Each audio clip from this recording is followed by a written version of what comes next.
And are you guys ready? Are you guys excited? The video and the recording has now officially started. Feel free to say hi to the YouTube video. Say hi, chat. Hello, hello. I'll say hi first. Hello, how are you guys doing? Well, thank you. Today we're at what, chapter 85? We're almost at 830 subscribers. That is so crazy, dude. That is so cool. That means so much to me, you guys. You guys are crazy, dude. I love you guys. This is amazing. Ellie would say she loves you too, but she's taking a little nap right now. As you can see, I'm just kind of like, I'm giving like a little massage. We're putting her to sleep. But here we go, man. Are you guys ready? We're excited. We got a little bit. The staller? Never have we ever stalled. The video started right away, guys. Look, we've been recording for like a few seconds. We're completely okay. Okay, we're good. Everything's been updated. I forgot where we were on our idol. I forgot where we were on our title. Digesting the entire starter pathway. You know it, bro. You know how we do it, dude. Look, we got 20 of you guys here. Are you guys ready? This is exciting, dude. So we have like the next fight right in 2 chapters. We don't have to wait like another 100. The next fight is like here, right? Bruh, if you take into account, I have text-to-speech of a book while so we're good right now. The fight starts here in this chapter. All right, man. Like, comment, sub. We're ready to see the next big fight. All right, you guys ready? Chapter 85 is called what? What's it called? Urgency. Oh, that sounds exciting. The Stellar needs urgency, Romero.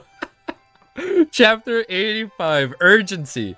The strange, twisted, obscure fluctuation was short-lived. Shortly afterward, KLEIN even suspected that he was hallucinating. If he wasn't considered rather skilled at spiritual perception, it was very likely that he would have written off the abnormality. KLEIN frowned as he thought of his sisters upstairs. He tightly held onto his cane and went around the bathroom and hopped to the wood household staircase. He quickly went upstairs while following the traces of spiritual perception before arriving at the living room besides the balcony. This should be it, KLEIN mumbled as he raised his hands and tapped twice on his gabella. Aura penetrated the walls and the large wooden door before entering his vision. Most of the colors were ordinary with a blurry outline. However, one of them in particular was rippling with a sinister stark green color over its surface that slowly corroded inwards. Just as I thought, something wasn't right. KLEIN was... Oh, this is at the party, right? Oh, this is the mysterious person upstairs. Okay, for a second, I forgot where we at. Yeah, we're at the party, right? Just as I thought, something wasn't right. Something wasn't right. Wow, I can't read. It's too early. I'm sorry, guys. KLEIN wore an unusually stern expression as he reached out with his right hand and removed the silver chain, which was wrapped around his left wrist. He held the silver chain in his left hand, allowing the topaz to tangle before him. When the topaz stopped swinging, he traced the spherical light and chanted inwardly, "The room before me has danger caused by the supernatural." Wait, the room before me has danger caused by the supernatural? Normally... What? Okay. Normally, spirit jousting was only suitable for divining something that was related to him of the specific circumstances in a small region around him. As such, KLEIN described the chant in a very specific manner. The danger could affect him and the room was right in front of him. The room before me has danger caused by the supernatural. Okay, the song should loop now. Normally, spirit dowsing was only suitable for... I just read that. The room before me has danger caused by the supernatural. After repeating the chant 7 times, KLEIN's eyes widened as he saw the topaz rooting in a clockwise motion rapidly. It was an indication that there was indeed danger caused by the supernatural inside the room, and it was of considerable danger. Selena is a mysticism enthusiast. Did something go extremely wrong when she was dabbing with some sort of ritual? What should I do? KLEIN massaged his brows and wrapped the chain around his wrist before knocking on the door. Thump, thump, thump. This just reminds me of the puppet. He knocked on the door 3 times. Oh my god, I can't read that.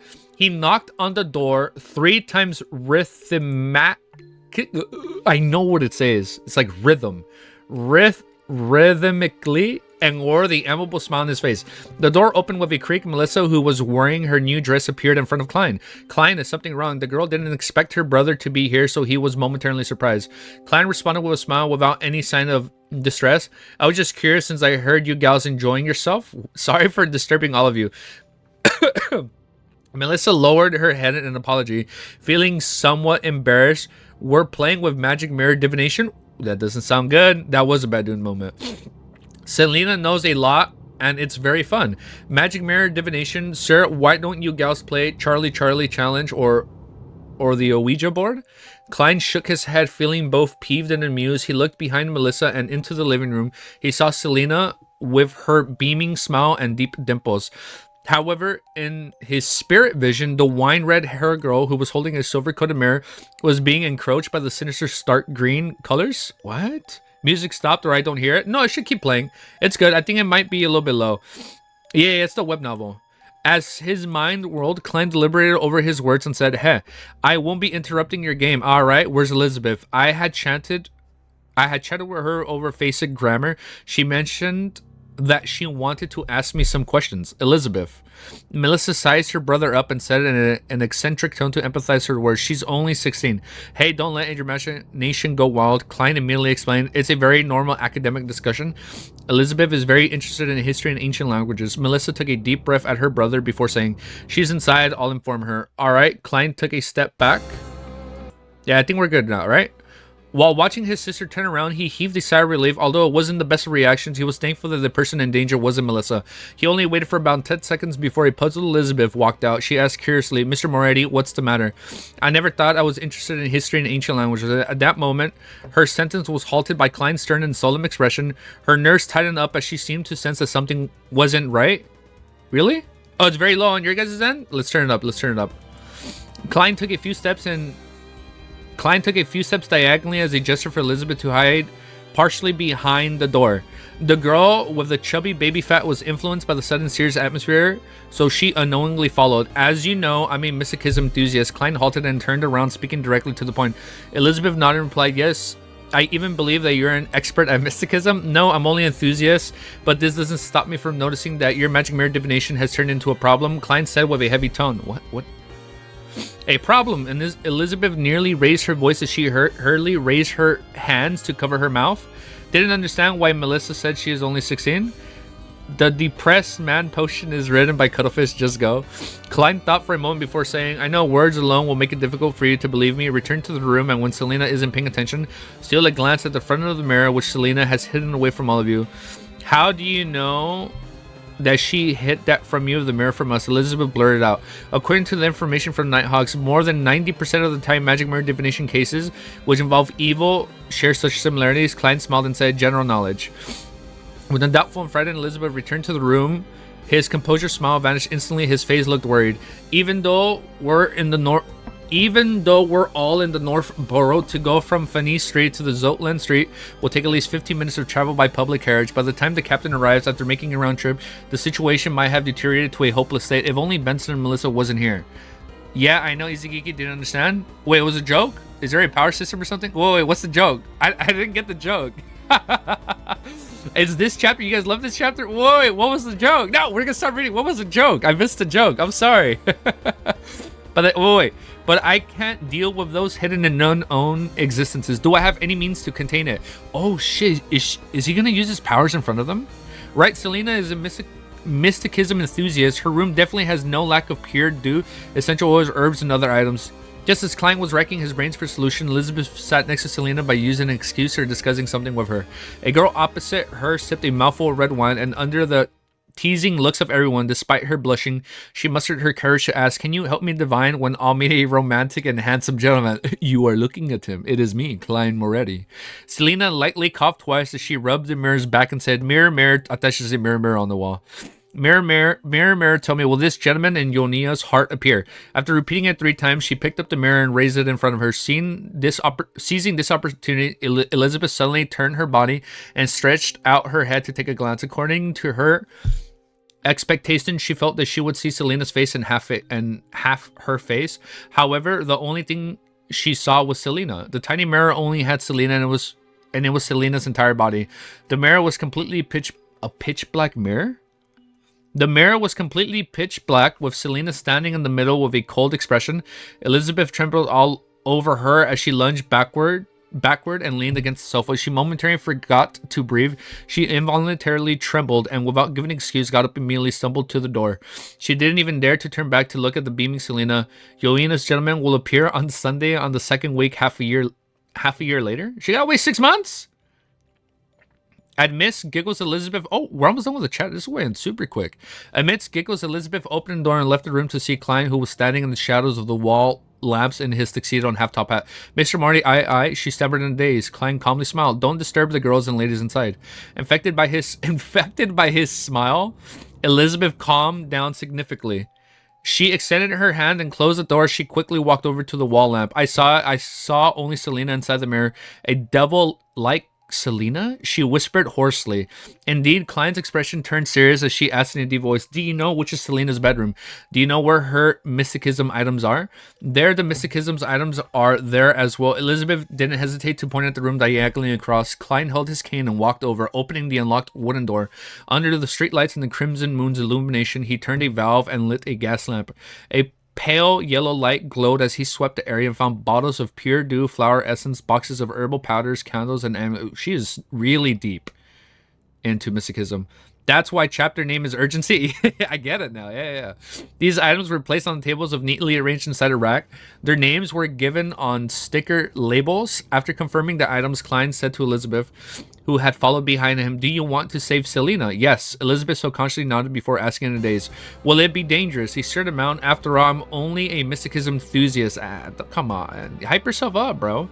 Klein replied frankly, a certain amount of danger. Elizabeth pursed her lips tightly for a few seconds before saying, is there anything you need from me? Klein smiled warmly as he comforted her. Don't be nervous. Now all you have to do is pretend to return as though nothing had happened. Return to Selena's sides 5 minutes later. Remember, 5 minutes later. Tell Selena that you have a pleasant surprise and bring her to me, knocking on the door softly. One long knock and 2 short ones. Following that, well, leave it to me. Elizabeth thought it over silently before nodding seriously. All right. Seeing her return to the living room, Klein glanced at his pocket watch. He closed Selena's bedroom and quickly cleared the desk. Then he picked the items needed to place it on the chair. Immediately following that, he picked up 2 faint candles with a light aroma. He placed them on the upper left and right corners of the desk. There were symbols representing the Lady of Crimson and the Empress of Disaster and Horror. That's Lady Evernight, right? She was Lady of Crimson and Empress of Disaster and Horror. Klein planned on holding a ritual here to borrow the Evernight's goddess powers to ward off the mysterious and unknown existence that was affecting Selena. So she has like a demon. Well, when Elizabeth looked at the mirror, she saw like a demonic Selena, right? As he was only a sequence 9, the ritualistic magic he knew wasn't strong enough. In order to succeed, he needed Elizabeth to lure Selena into a sealing circle right in the vicinity of the altar. Therefore, he needed to consider a situation in which Selena might notice it and resist. Due to these reasons, Klein planned on using suspension-style ritualistic magic. What? Klein planned on using suspension-style ritualistic magic. What? What's going on? What? I hit stop. Okay, next chapter ASAP. I accidentally hit end recording, so the timestamps are gonna be off. Just a little disclaimer. Sorry about that. Sorry about that, guys. Okay, let's go. Chapter 86 is called what? Prayer? Prayer. Okay, chapter 86, prayer. Suspension-style ritualistic magic referred to the terminal of a ritual according to the Beyonder's judgment. They could finish the other matters before first returning to continue the ritual. Even I'm bad doing heart. Yeah, we had a bad moment. You see, I'm not used to streaming this early. I'm like still not fully awake. They could finish other matters first before returning to continue the ritual. Even by doing so, it was still possible to gain the desired effects. This was a technique produced over 1,000 years of ritualistic magic development. After all, many high levels of ritualistic magic required multiple steps. The duration ranged from an hour to half a day before finishing. It was difficult to ensure that no one disturbed them the entire process, or that there wouldn't be an accidents. After gaining lessons from various procedures through blood and tears, gained feedback through each failure before being able to suspend ritualistic magic became mainstream at the higher levels, while it also indirectly affected the lower magic. Suspension style, as it is just pausing the ritual for a while. So it just pauses it. Well, it's back to old music. Guess it's better since mine was kind of weird on my end. No, it's not that it was weird. No, I just figured I'd play this. That way it's just not the same song looping. I guess we can play when it gets really... I gotta dip. You're gonna head out? Yo, thank you for tuning in. Yeah, for sure, dude. You'll listen to the video we're recording. Yeah, for sure. I have the VOD up. The timestamps are gonna be kind of scuffed. Update the chapter count. Thank you. It was a little scuffed. Yeah, this video is a little scuffed. This was a technique produced for over 1,000 years of ritualistic magic development. After all, many high-level ritualistic magic required multiple steps. The duration ranged from an hour to half a day before finishing. It was difficult to ensure that no one disturbed them during the entire process, or that there wouldn't be any accidents. After gaining lessons from various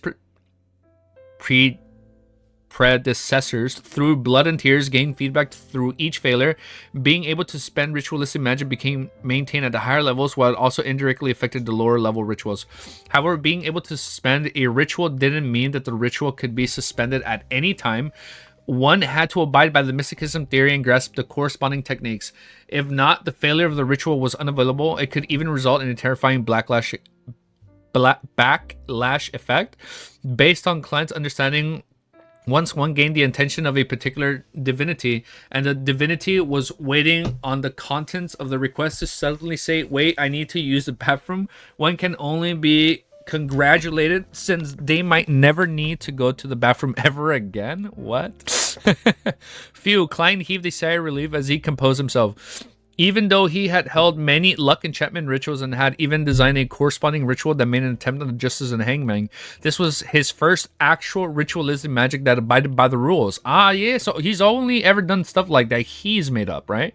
After looking at the silver inland cane by the side of the bed, Klein picked up the third candle and placed it in the middle of the desk, and to represent himself, he placed the silver bowl that Selena used for rituals in front of the third candle, and replaced the axe with a sacred emblem. On the left were the pure dew and essential oils of the moonflower, slumber flower, and other plants, while on the right he placed a plate of salt, a small silver dagger, a piece of fake goat skin, and a quill that was dipped in ink. Luckily, Selena had a complete inventory, otherwise he wouldn't have had any reason to complete the preparations.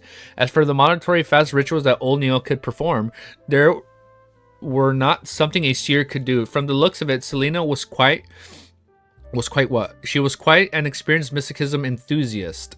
Yes, if she wasn't experienced, then she wouldn't have gotten into such trouble. She was only 16 and hadn't been exposed to all of this for at least a year. Who had guided her? Ideas flashed through his mind as he picked up Selena's cup from the bed. He poured plain water into it and placed it beside the coarse salt. He took out his pocket watch and popped it open. He didn't delay any further after taking a glance at it. He traced layers of spherical light into his mind and quickly entered meditation. The room that was filled with floral fragrances was suddenly subject to a formless whirlwind. Klein put away his pocket watch and his eyes suddenly turned dark, from brown to black, as though he could see through one's soul. He extended his palm and laid it against the candle on top right corner. He chanted inwardly, "Evernight goddess, you are the lady of crimson." As Klein chanted, he extended his spirituality and rubbed the candle wick.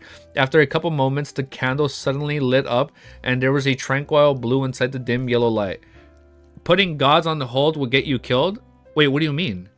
I don't get that. Wait, what does that mean? Evernight goddess, you are the empress of disaster and horror. Just like he did before, Klein subconsciously lit up the second candle in the top left corner. I am your loyal guard, the shield that fends against danger in the dark night, at the long spear that stabs at evil in silence. Whoosh. The third candle that symbolizes Klein began to burn. The flame was still. He picked up the small silver knife and mimicked old Neil's motions. He used incantations, coarse salt, and plain water to fulfill the purification. Then he let his spirituality that he had gathered spewed out from the tip of the silver dagger and naturally merged them as one. With the silver knife in hand, Klein walked around the bedroom, kneeling when he came to the bed, and sealed the area with a formless barrier. The light from the street lamps outside the window suddenly disappeared, but the red light was still shining through quietly. Klein returned to the study desk and picked up the quill. With spirituality and ink, he drew incantations and symbols to ward off disaster. When all of that was finished, he put down the things he was holding. Then he tricked a drop of pure dew flower essence and essential oils on each side of the three candles. Sizzle. Do you want to go down, Illy? Wait, we're going to try and read the chapter like this. I'm going to hold Illy in an awkward position since she calmed down. When all of that was finished, he put down the things he was holding. Then he trickled a drop of pure dew, flower essence, and essential oils on each side of the three candles. Sizzle. A faint fog filled the room, which suddenly posed an additional hint of mystery. Next, he burned a few types of herbs before taking a step back from the mixture of fragrance and began reciting the corresponding incantations in the suspension ritualistic magic. Nobler than the stars and more external than the entity, the Evernight goddess. Are we going to summon her?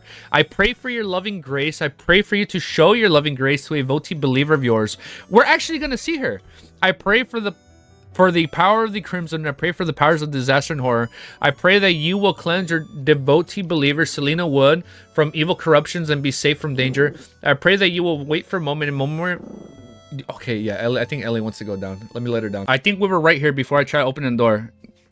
Yeah, go through our recent chats. IDK, it'd be funny imagining Big Head whipping everything in his name called. That'd be funny. Wait, he's nervous, right? In other words, it's the first time he is making a direct request to the Evernight Goddess or any divinity, actually.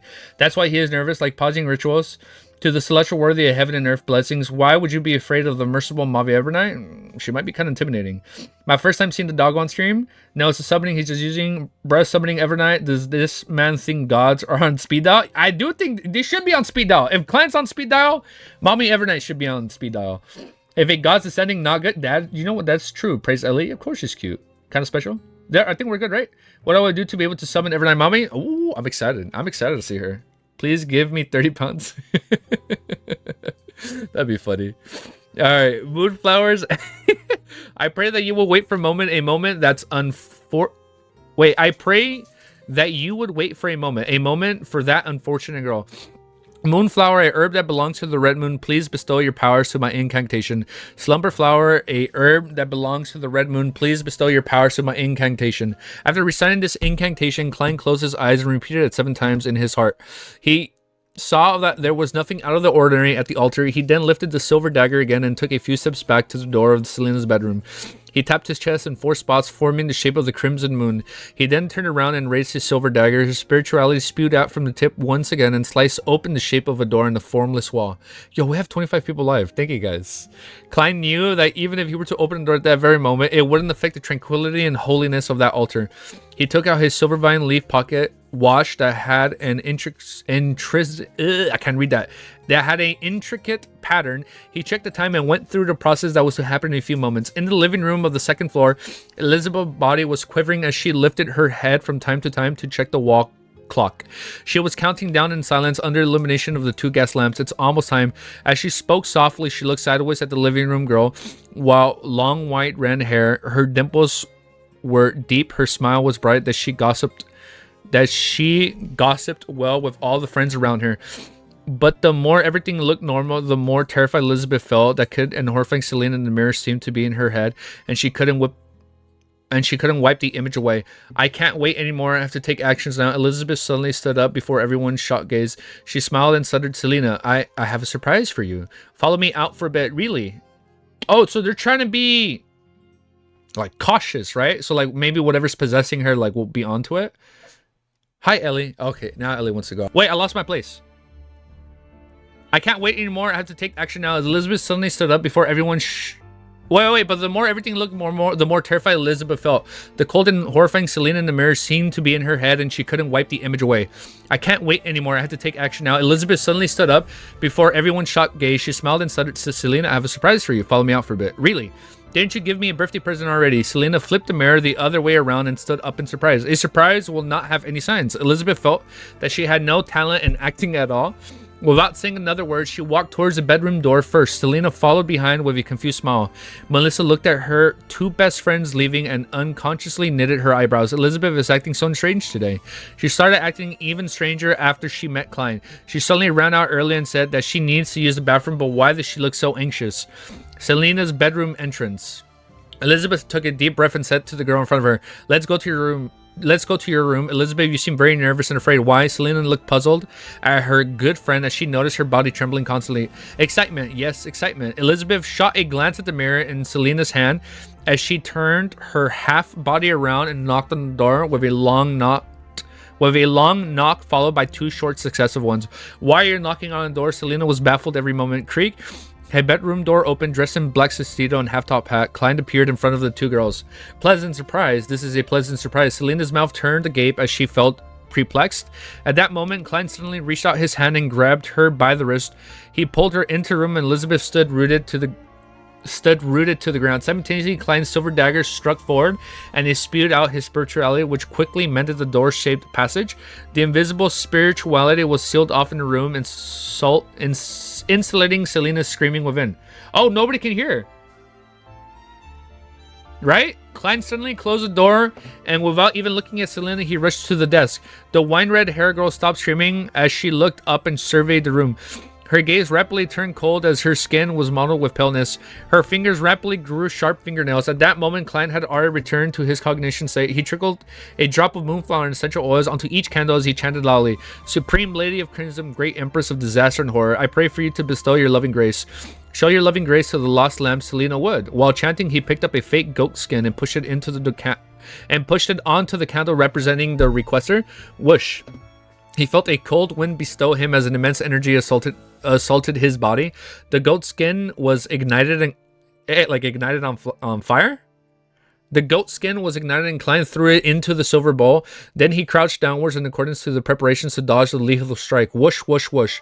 The wind howled ferociously, and Klein felt the uncontrolled output of his spirituality surging like currents. He saw the goat skin burning in a tiny silver bowl, burning in silent darkness, and he heard heavy items landing on the ground behind him. Bam, bang. The two sounds followed one after another with almost no breaks in between. Wisps of dark green grass plunged into the silver bowl and vanished into the illusionary darkness. Klein rolled to the side and got up. He drew his revolver. Oh, he drew the revolver? Yeah, wait, hold up. I'm telling you, if he's drawing the gun, we gotta play this track. Klein rolled to the side and got up. He drew his revolver from his armpit holster. However, he saw that the adorable red-haired girl, Selena, had fallen to the ground, and the silver-coated mirror had shattered in countless broken pieces on the carpet. Those shattered pieces didn't reflect Selena, but showed the Selena and Klein silhouette. Then, through the spirit vision he had left active, Klein saw the wicked dark green in Selena's aura had vanished completely. Everything returned to normal. Oh, it's over. But she seemed more frail. Phew. He had just relaxed when he felt a sharp throbbing pain in his glabella and head. The sharp pain spread all over his body and made him want to roll around on the floor. Klein held the fist tight and veins on the back of his hands popped and became black. They looked like moving worms. Simultaneously, he heard a silent scream and the whispers that rippled at his mind. It took him neatly 20 seconds to survive the ordeal. His forehead and vest was soaked in cold sweat. Oh shit. The ritualistic magic I used to sucked up all my spirituality and almost made my beyonder powers lose control. Klein made a rough guess of the situation that also made him notice that he had digested quite a bit of the remaining energy in the potion. Based on his calculations, if he had the strength at the time he consumed the potion, he believed that there was no way he could have survived the ordeal. He could have become a monster straight away. Acting is quite effective after all. Klein tapped his... So if he wasn't acting, he would have like turned into a monster. Acting is quite effective after all. Klein tapped his glabella and wiped away his sweat. He turned towards the altar, tapped his chest 4 times and said out loud, "Praise the lady." Hell yeah, praise her. Following that, he exchanged the candles and quickly tied up the altar. Finally, he placed the items back in the desk and used his silver dagger to dispel the spirituality wall seal. Whoosh. The sound of the wind echoed before subsiding. Klein let out a long sigh of relief and felt a sense of lingering fear. If I hadn't walked through the process beforehand and successfully completed the ritual, then things would have become troublesome. Besides, I still don't know who my opponent or enemy is. Thankfully, the room was carpeted, so I didn't damage my clothes while rolling. He doesn't want to pay for repairs again. He shook his head and reached out to open the wooden door of Selena's bedroom. How was it? Elizabeth took 2 steps back and nervously asked. Klein looked at her terrified expression and took off his top hat before saying with a warm smile, "I've already corrected the mistake of her magic mirror divination. It's been resolved now. So we're good?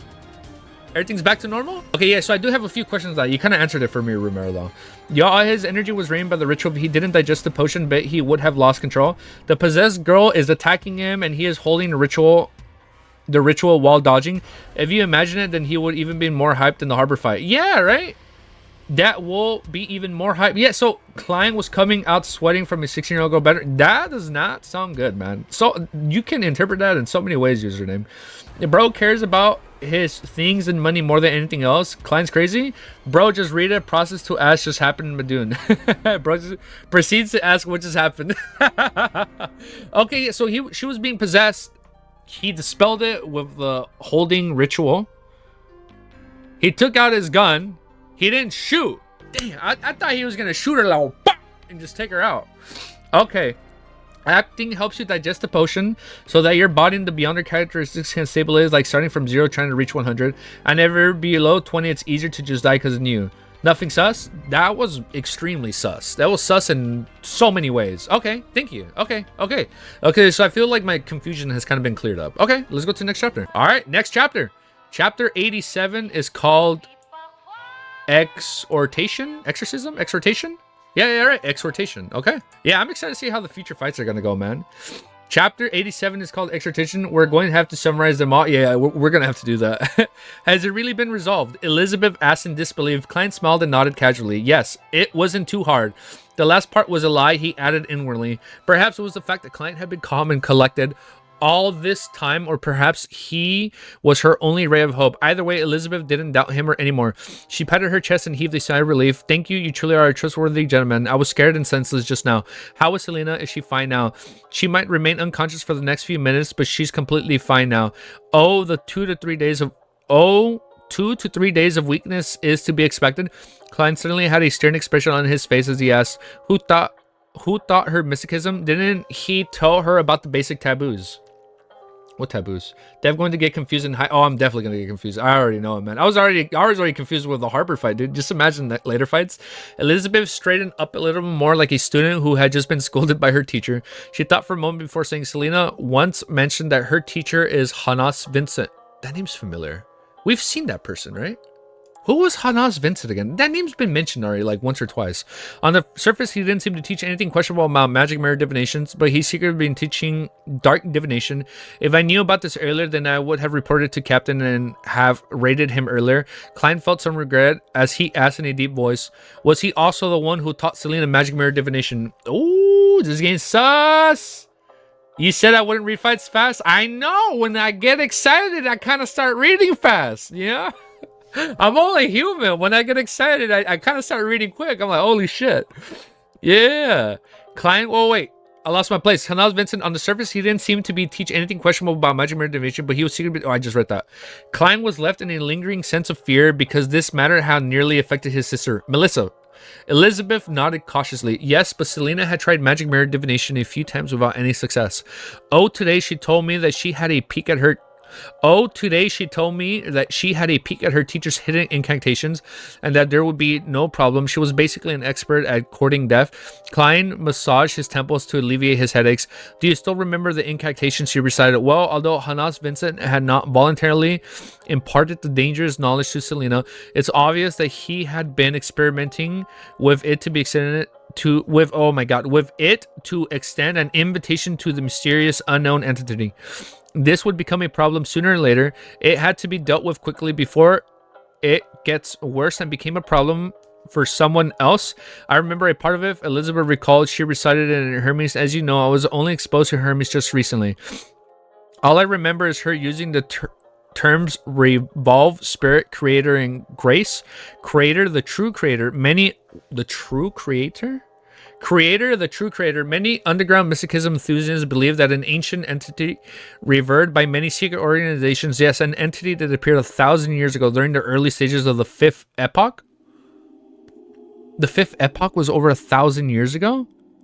Wait, what? I thought the Fifth Epoch was like 100 years ago, right? Of steam and machinery. Yes, an entity that appeared 1,000 years ago during the early stages of the Fifth Epoch. Klein nodded amidst his thoughts and said, remember to ask Selena about the entire incantation after she wakes up. Then find an opportunity to tell me. All right, Elizabeth replied without any reservations, but she immediately asked, feeling a little confused, Mr. Meredith, why don't you ask her yourself? I don't want to let Melissa know I enjoy mysticism. Can you help me keep that a secret? Klein asked in return. Elizabeth bit her lips with her eye. Is Elizabeth falling for Klein? Elizabeth bit her lips, her eyes sparkling. No problem, Melissa prefers machines to mystery. She likes logic over instinct. Start of the Fifth Epoch. So the start of the Fifth Epoch was 1,000 years ago. But the transition to the steam and machinery era. Oh, wait, so is this the Sixth era? Steam and machinery. Oh, no, we know there was 2 eras in the Fourth Epoch. So, this is a new era in the Fifth Epoch. Got it. My goat, my lord, the true creator. I get it. Okay, I get it now. I get it. Milos, drink some holy... When you guys say Milos, I think of Xenoblade 2. If you know, you know. Oh, not Milos, it's Malos. No problem. Melissa prefers machines to mystery. She likes logic over instinct. Klein placed his hat in front of his chest and bowed gently. Thank you for your understanding. As for Selena, you do know that she's not someone who can keep the secret. A more accurate description is that she likes to share secrets with others. Elizabeth agreed. Klein put on his hat, threw for a moment before saying, remember to tell Selena after she wakes up to up that she suddenly fainted and she shattered her mirror. I think her memory probably stopped at that point when she began the magic mirror divination. Seeing Elizabeth not, he put on a stern expression once again and said, "Remember, be it divinations to try any other mystical rituals. Do not pray to any other entities other than the 7 orthodox divinities." What was that? Yeah, thank you for following, man. Klein put on his hat and thought for a moment before saying, "Remember to tell Selena after she wakes up." Oh, I just read that. Seeing Elizabeth not, he put on her stern expression once again and said, "Remember, be it divinations to try other mysticism rituals. Do not Do not pray to any other entities other than the 7 orthodox divinities. You should immediately burn those types of incantations and stay far away from any other from anyone distributing those materials. If I hadn't noticed this in time, Selena would have turned into a monster or even an evil spirit in 10 minutes, and everyone here would have been killed, myself included." Thinking about the ice-cold Selena in the mirror, Elizabeth had no doubts about what Klein had just said. She sighed with a lingering fear and said, "I understand and I'll remember. I'll keep an eye on Selena. All right, go and take care of Selena." Klein raised his black cane and walked towards the stairway. As he walked, his eyes became darker. He took out a single penny with his right hand and flicked it into the turret. So badass. That's so cool. Selena is all right now. Selena's all right now. Novels with a lot of chapters tend to intimidate a lot of reactors. Yeah, I didn't know that. Well, not this man. Yeah, not me. Always pray to my goat true creator. Klein quickly repeated the description that caught the falling coin. He saw George the Third's face facing upwards. This was not a simplification of spirit dowsing. Instead, it was a simplification of dream divination. At that moment, Klein had forced himself into a state of sleep with the aid of cogitation in order to take a tour through the spirit world. Then the heads and tails of the coin were a symbolic manifestation. Heads represented affirmation, while tails indicated descent. Great, everything is fine now. Klein twirled the bronze coin with his fingers happily. This was a simplification only a seer could accomplish. Elizabeth was staring at Klein's back and saw the flying coin before he caught it. Only when Klein vanished down the staircase did she turn to enter the bedroom. She saw Selena asleep on the floor with shattered pieces of the mirror. I just had an inside burp. Sorry, guys. I don't think the mic picked that up. She saw Selena asleep on the floor with a shattered piece of the mirror beside her. She held her breath and tiptoed into the room as she looked at the fragments of the mirror. She made sure that the ice-cold Selena was no longer present. Instead, the fragments were reflected the Selena few. Put completely at ease, Melissa heaved a long sigh of relief. But despite her efforts, she couldn't move Selena to the bed. Instead, she nudged her awake. "Elizabeth, what happened to me? Did I get drunk?" Selena asked weakly, the glowing in her eyes having turned constantly dull while her eyes were filled with confusion. Elizabeth thought for a moment and replied in a serious tone, "No, Selena, something happened to you. Your magic mirror divination invited a malicious entity. Is that so?" Selena weakly made her way to the bed with Elizabeth's help. She rubbed her temples and said, "All I remember is when I started the magic mirror divination." Elizabeth told a half-truth. "You were a completely different person during the ritual. Then you in the mirror was completely different from the you in real life. I was very scared. Using the excuse of giving you a surprise, I brought you to the bedroom before I snatched your mirror and shattered it on the carpet. After that, you fainted. Blessed by the goddess, you're okay now." "I don't remember anything," Selena muttered. Oh, so she doesn't remember Klein. Selena muttered, her face pale. The more Selena tried to remember, the emptier her mind became and the more afraid she felt. Subconsciously, she glanced at her desk and noticed that the placement of the items was clearly different. Just what happened exactly? Selena tried hard to remember, but she could only faintly remember a man in a black suit and hat. She was not strong or tall, but he had a straight back. "Selena," Elizabeth said seriously, "I met a mysticism expert when I went to the underground market to purchase the amulet. He said that we shouldn't pray to any entity other than the 7 orthodox divinities. Otherwise, we will be sure to invite disaster. Promise me, don't try this anymore. I don't even know if what I did could save you just now." Selena was scared senseless. She nodded in a daze. "No more. I'll never try this again." And just what did the incantations of your mysticism mean? "If I had the chance to meet the mysticism expert again, I will ask him for you," Elizabeth asked, feigning nonchalant. Is it saying nonchalant?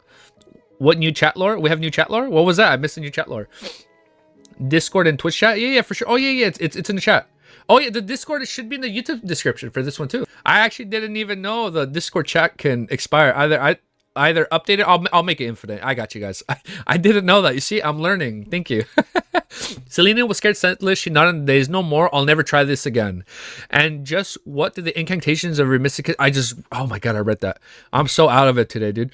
Selena rubbed her temple, said, spirit that revolves this world, the grace of the true creator of the eyes that look at fate. Tap, tap, tap. Klein smoothed the crescents and patterned the dust off his clothes as he walked down the stairs. After that, he took out his hat and returned slowly to the long dining table. Where did you go? It's been nearly 10... All this happened in 10 minutes? Where did you go? It's been nearly 10 minutes. Selena's brother, Chris, asked as he folded his hand. Klein smiled and replied, to the bathroom, then upstairs to acquaint myself with the ladies. I appreciate your honesty, Chris praised and laughter. He had the red hair and short build that ran in their family. He wore gold frame glasses. Gold frame glasses? Damn, man, they must be living in good, dude. He wore gold frame glasses and had quite the personality. He was an exceptional lawyer. You wouldn't say that if you knew that I had knocked your sister unconscious upstairs. What the? That sounds so wrong, dude. You wouldn't say that if you knew that I had knocked your sister unconscious upstairs. Klein replied humbly. We were merely engaging in academic discussion. That sounds so sus, dude. In the area of mysticism, he put down his hat and returned to his seat. He received his 2 cards as the new round started. Flipping up the corners of his cards, he saw that the king of spades and the ace of diamonds. Looked like I became luckier. Is this payback for doing a good deed? Klein took out a coin in preparation to place his bet. Since Hanas didn't intentionally reveal the incantation to Selena, there's no need for me to urgently report it to the captain. Oh, he didn't knowingly do it. Yeah, she just took a peek. I remember that. He continued his cautious playstyle in the following rounds. Only between when he had a good hand, he didn't take any chances to bluff and didn't win much. When the game ended at 10:30, he had won 6 pence. I won 2 solely and 8 pence. Benson fiddled with the notes and coins in his hand. I didn't expect you to be an expert at poker, Klein praised, laughing. No, I don't play often, but I know that this is the same as negotiations. You have to hide your cards and figure out the hidden cards that people have before using various means to scare or entice them. Benson hadn't finished his sentence when he saw Melissa at the coming down of the 2nd floor. It's time to go home, said Klein as he glanced at his sister and her friends while rubbing his temples. The throbbing pain in his head remained. After that, Klein went to the bathroom once more and took the opportunity to walk past Elizabeth and obtain the complete incantation. Returning to his siblings, he smiled and said, all right, I suddenly remembered something. I need to head back to the company for a while. Shall we go to Zotland stream first? I'll be quick. Oh, look at that. All right, perfect. That was a good chapter. And we can't forget the most important pathway, Badoon. Yeah, so Sailor, Seer. Oh, wait. Sailor, Savant, Seer,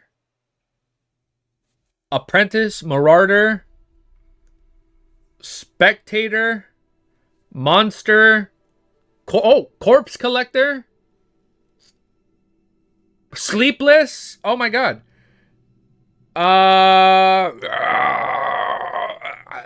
Assassin. Wait, we've had like 10. In short, why not give it a try?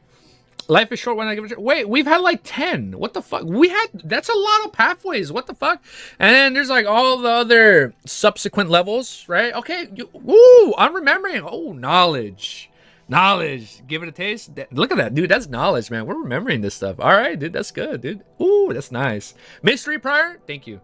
We almost forgot Mystery Prior. Thank you. Sorry if the audio spiked right there. I got odd excited reading Mystery Prior. Okay, let's go next chapter, dude. All right, chapter 88 is called Report. What is it? Benson asked cautiously. Melissa looked at her brother with a serious expression because she felt that Klein's behavior tonight was strange as well. In fact, it only looked slightly more normal than Elizabeth's behavior and later Selena's. Klein chuckled as he had long thought of an excuse and said, there was a mistake in one of the document descriptions and I already informed my colleagues that I would hand it over to them when I arrived early at the company tomorrow morning. So I can either amend it now since it's on the way or wake up at least half an hour earlier tomorrow morning. No doubt I've chosen to do the former. No wonder. I had a nagging feeling that your mind wasn't in the game.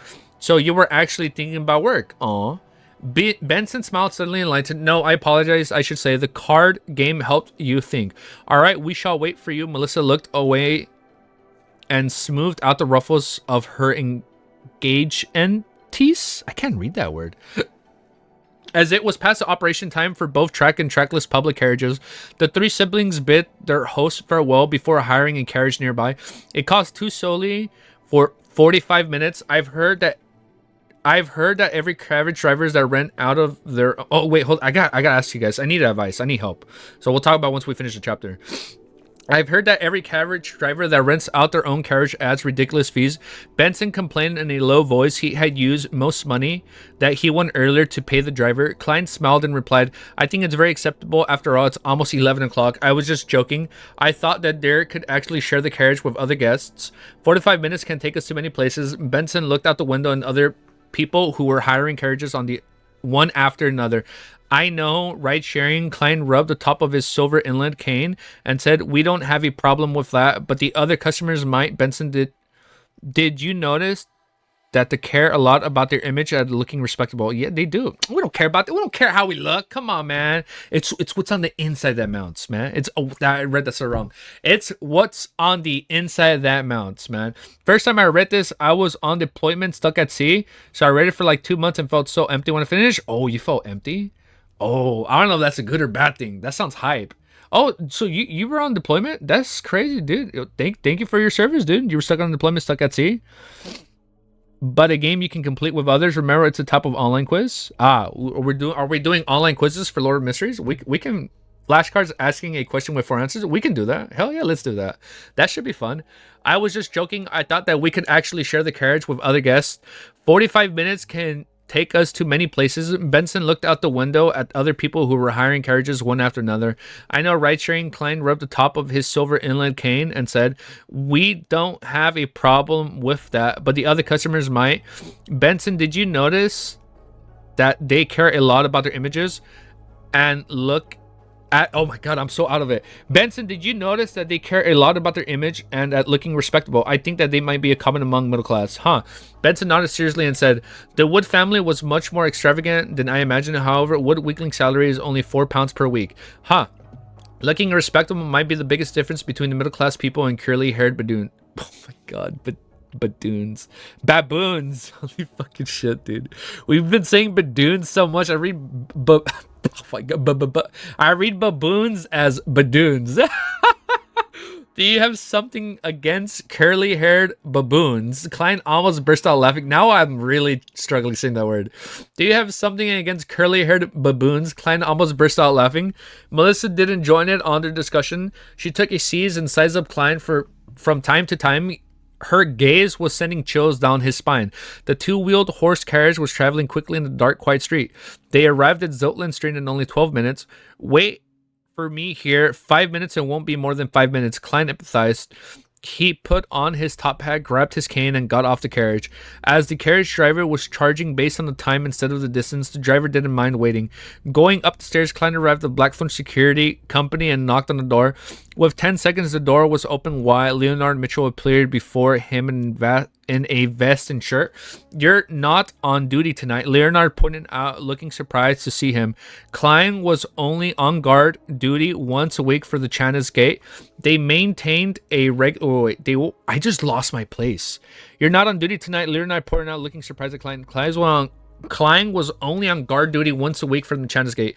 They maintained a regular work schedule for the rest of the time. As for the emergencies that happened at night, they would be dealt with by the sleepless who enjoy the night. However, only getting 2 to 3 hours of sleep a day can cause baldness and memory loss. Whenever he thought about this, Klein couldn't help but ridicule Captain Dunsmith in his mind. Why are we being so mean to Dunsmith? His hairline isn't even that bad, bro. We corrupted him. He can't say baboon anymore. I can't say baboon anymore. They keep saying as badoon. There's a mission, Leonard asked casually, moving aside. When Klein entered the reception hall, he saw Dunn coming out of his black windbreaker. His gray eyes were dark as usual. Captain, I came across an incident involving the supernatural. Give me the details, Dunn asked directly. Klein recounted the whole story from earlier and reported the steps that he took to deal with. So I think there's a need to investigate Hanas Vincent. Back then, he believed that since the evil entity was invited by the magic mirror divination, he hadn't caused a disaster, and there was no indication that he was in extreme danger. That meant that the entity probably still needed more time. It didn't want to be awakened and possess Selena ahead of time. Therefore, as long as its goals were not expose the entity chose to observe the situation under such circumstances. It wasn't hard for Elizabeth to trick Selena to head to the entrance of the bedroom. Okay, that makes sense. Classic cuttlefish mentioning hairline. His hairline ain't that bad, says the bald man. Yeah, it's not that bad, bro. Is not that bad. I thought you would make... Dunn Smith is a handsome, dashing man, dude. I thought you would... I feel bad. Everybody's making fun of Dunn Smith's hairline, but he has a beautiful head. He has a beautiful head of hair. I thought you will make it my intention and mission to make me complete it alone. From the incantation that Elizabeth provided him, Hana's Vincent was certainly dangerous. That's because there was already an initiation mission for you. This old Tory, Leonard chuckled by the side. What? Klein was shocked. Dunn smirked and explained with his soothing voice. At around 7 tonight, the police station referred us to a case. Oh, he has a case. Now we're just joking. We love Dunn Smith. We love Dunn Smith. So far, he's my favorite character, and then Leonard, because he has like main character complex. Klein have something against high hairline. Yeah, he's scared he's gonna end up like Dunn Smith or something, man. Dunn Smith is the GOAT. From our initial assessments, there doesn't seem to be any danger or urgency, so it was decided that you would complete it on your own tomorrow. All right, don't ask the case. Rest well tonight and move your days off to Tuesday or Wednesday. Captain, doing that only affects my sleep. Plus, Monday afternoon is when the Tarot gathering takes place. Do I need to send a postponement notification to Justice and the Hangman? Klein shook his head and smiled bitterly. He then bade farewell and left. Exiting the stairway, he suddenly sensed something. He lifted his head and looked towards the carriage that they had hired. He only saw Melissa looking at him silently through the window. When they made eye contact, Melissa suddenly looked away and sat properly. The corner of Klein's mouth twitched as he got into the carriage, pretending nothing had happened. Under the crimson moon and pure night, the carriage moved quickly. So she saw him talking to Dunn Smith, right? Daddy Dunn and Mommy Dally. Hell yeah, fucking Daddy Dunn. He's the best, dude. We love him. Daddy Dunn. Under the crimson moon and the pure night sky, the carriage moved quickly down on the street after another. So Melissa saw Klein talking to Dunn, right? Klein treating Grey Fog as a Discord server. He is treated as a Discord server. Like, should we postpone the next meeting? Under the crimson moon and the pure night sky, the carriage moved quickly down on one street after another. When they returned home, Klein yielded the bathroom to Benson for his shower while he went to Melissa's bedroom and knocked twice. Melissa, who was planning to use the bathroom, opened the door and looked at her brother subconsciously.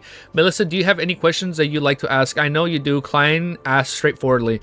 Don't just observe me in silence. Melissa's lips trembled and caressed her eyebrows as she spoke. Klein, what did you do to Elizabeth? She seems a bit off. And later on, Selena started acting very strange too. Klein had prepared his reply. Do you know that Elizabeth and Selena are mysticism enthusiasts? Yes, but I don't like it. I don't think there's anything that can be explained in this world. Melissa answered seriously after being momentarily taken aback. Anything that seems unexplained is due to the fact that the knowledge we have grasped is insufficient. Yeah. Okay. Yeah, I think so too. Klein echoed her sentiments guiltedly. I once thought so too until I subconsciously courted death. He coughed lightly and continued. Mysticism involves Hermes, the language used specifically for ancient worship ceremonies and prayers. Elizabeth knew that I am good at it. It is within a historian's domain after all. So she asked me about the pronunciation of the corresponding words and their actual meanings. Melissa nodded lightly, signifying her acceptance at her brother's explanations and went according to her understanding of both parties. As for Elizabeth and Selena became weird later on, I have no idea about the actual reasons. Klein removed himself from the picture first and said, but I can make a guess. You managed to guess it? Melissa blurted out in shock. Klein lifted his hand and patted his lips. I could guess from the contents of what Elizabeth asked. The few Hermit words were related to divination as well as the worshipping of evil entities. Yes, when Selena did the magic mirror divination, did she recite in Hermes? He proactively brought that up in order to remind his sister to keep her guard up against the similar situations. It would be even better if she could cut off contact with Selena and Elizabeth. Yes, Melissa replied after the delay. I think I understand why Elizabeth and Selena were acting strange. Then KLEIN asked deliberately, as Selena's magic mirror divination involved a wicked illegal belief, perhaps Elizabeth found an opportunity to criticize and correct Selena's mistakes after she clarified with me the actual meaning of her niece that Selena had used. No, Olga and Audrey are the mods, just very rare Melissa L. She had a rare Melissa L. I think so. Melissa didn't doubt this conclusion because she had made the same deduction herself. KLEIN let out a relief upon seeing that he had successfully directed the flow of the conversation. In the future, it's best if you advise Selena to put her beliefs in the orthodox. Then he tapped 4 spots on his chest, just like a priest. Yes, I will. Oh, wait. Did he do a prayer? Yes, I will. Melissa replied, sounding determined. And don't tell Elizabeth and Selena about our deduction or about the things that I've said. I actually promised Elizabeth not to tell you. KLEIN emphasized. Okay, Melissa nodded lightly. On Monday morning at 8. Oh, it's almost a meeting. On Monday morning at 8 in the Blackthorn Security Company, KLEIN took off his hat and greeted Roseanne and Brett. Brett? Is Brett the other civilian staff unit? After exchanging a few words, he entered Captain Dunsmith's office. He pushed the door open and looked around. He suddenly had a shock because Dunn's face was pretty pale and his gray eyes looked clouded without their usual darkness. What happened, Hanas Vincent? KLEIN asked in concern and shock. Dunn rubbed his forehead and took a sip of coffee and replied with a bitter smile. Hanas, oh, I fucking knew it. He's dead? Is it because of the book? The cult? Who killed him ahead of time? KLEIN sat before Dunn with his cane in hand. Dunn didn't answer immediately, but sighed and said, Leonard and I went to look for Hanas Vincent last night. As his usual behavior didn't show any unusual signs, and there was nothing odd about the house, so I decided to enter his dream to look for clues. In his dream, his eyes showed fear as Dunn repeated himself twice. Then, when he said in his dream, I saw a cross, a huge cross, one that blotted out the sky. On a huge cross, there was a naked man nailed to it with black nails. His arms and legs were pinned. What? Did they fucking crucify him? His arms and legs were pinned with his arms extended outwards. He was hung upside down. His head hung low like a chandelier. There was strips of blood stained on his body. Upon seeing such a scene, I lost consciousness. I left Hanas Vincent dream, and when I woke up, Leonard told me that Hanas had died in his sleep. What? Huge cross hung upside down. The man covered in blood. Wait, huge cross hung upside down. The man covered in bloodstains. It's similar to some of the stories of the true creator that some of the hidden organizations believe in, but there are considerable differences too. KLEIN made a deduction in suspension. The few hidden organizations that believed in the true creator had only appeared in the last 2 or 3 centuries, such as the Aurora Order and the Order of Blood Cross Order. Oh, we've heard of those before. However, similar such as depictions had never disappeared over the past 1,000+ years. Dunn rubbed his forehead again. We'll follow up on this. As for you, go ahead and complete your initiation mission first. Wait, we gotta talk about that. What the fuck? That's so crazy. But stick to the art with only descriptions. This background music is so creepy, dude, especially with the empty room right now. Oh, was that playing when the room was empty? So this is what Dunn Smith saw in Vincent Hana's dream. So this would be the true creator that, like, all these crazy religious orthodoxies or like secret organizations started coming up on that.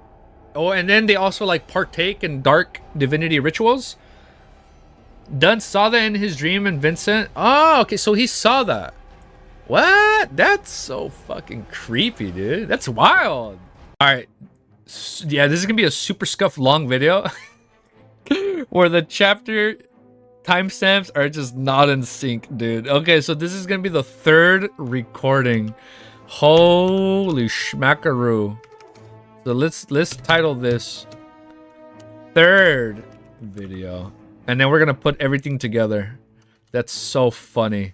One sec. Oh my god, I'm doing this. We're doing this right here. We're doing this in the video. Oh my god, I messed up. I messed this one up big time, dude.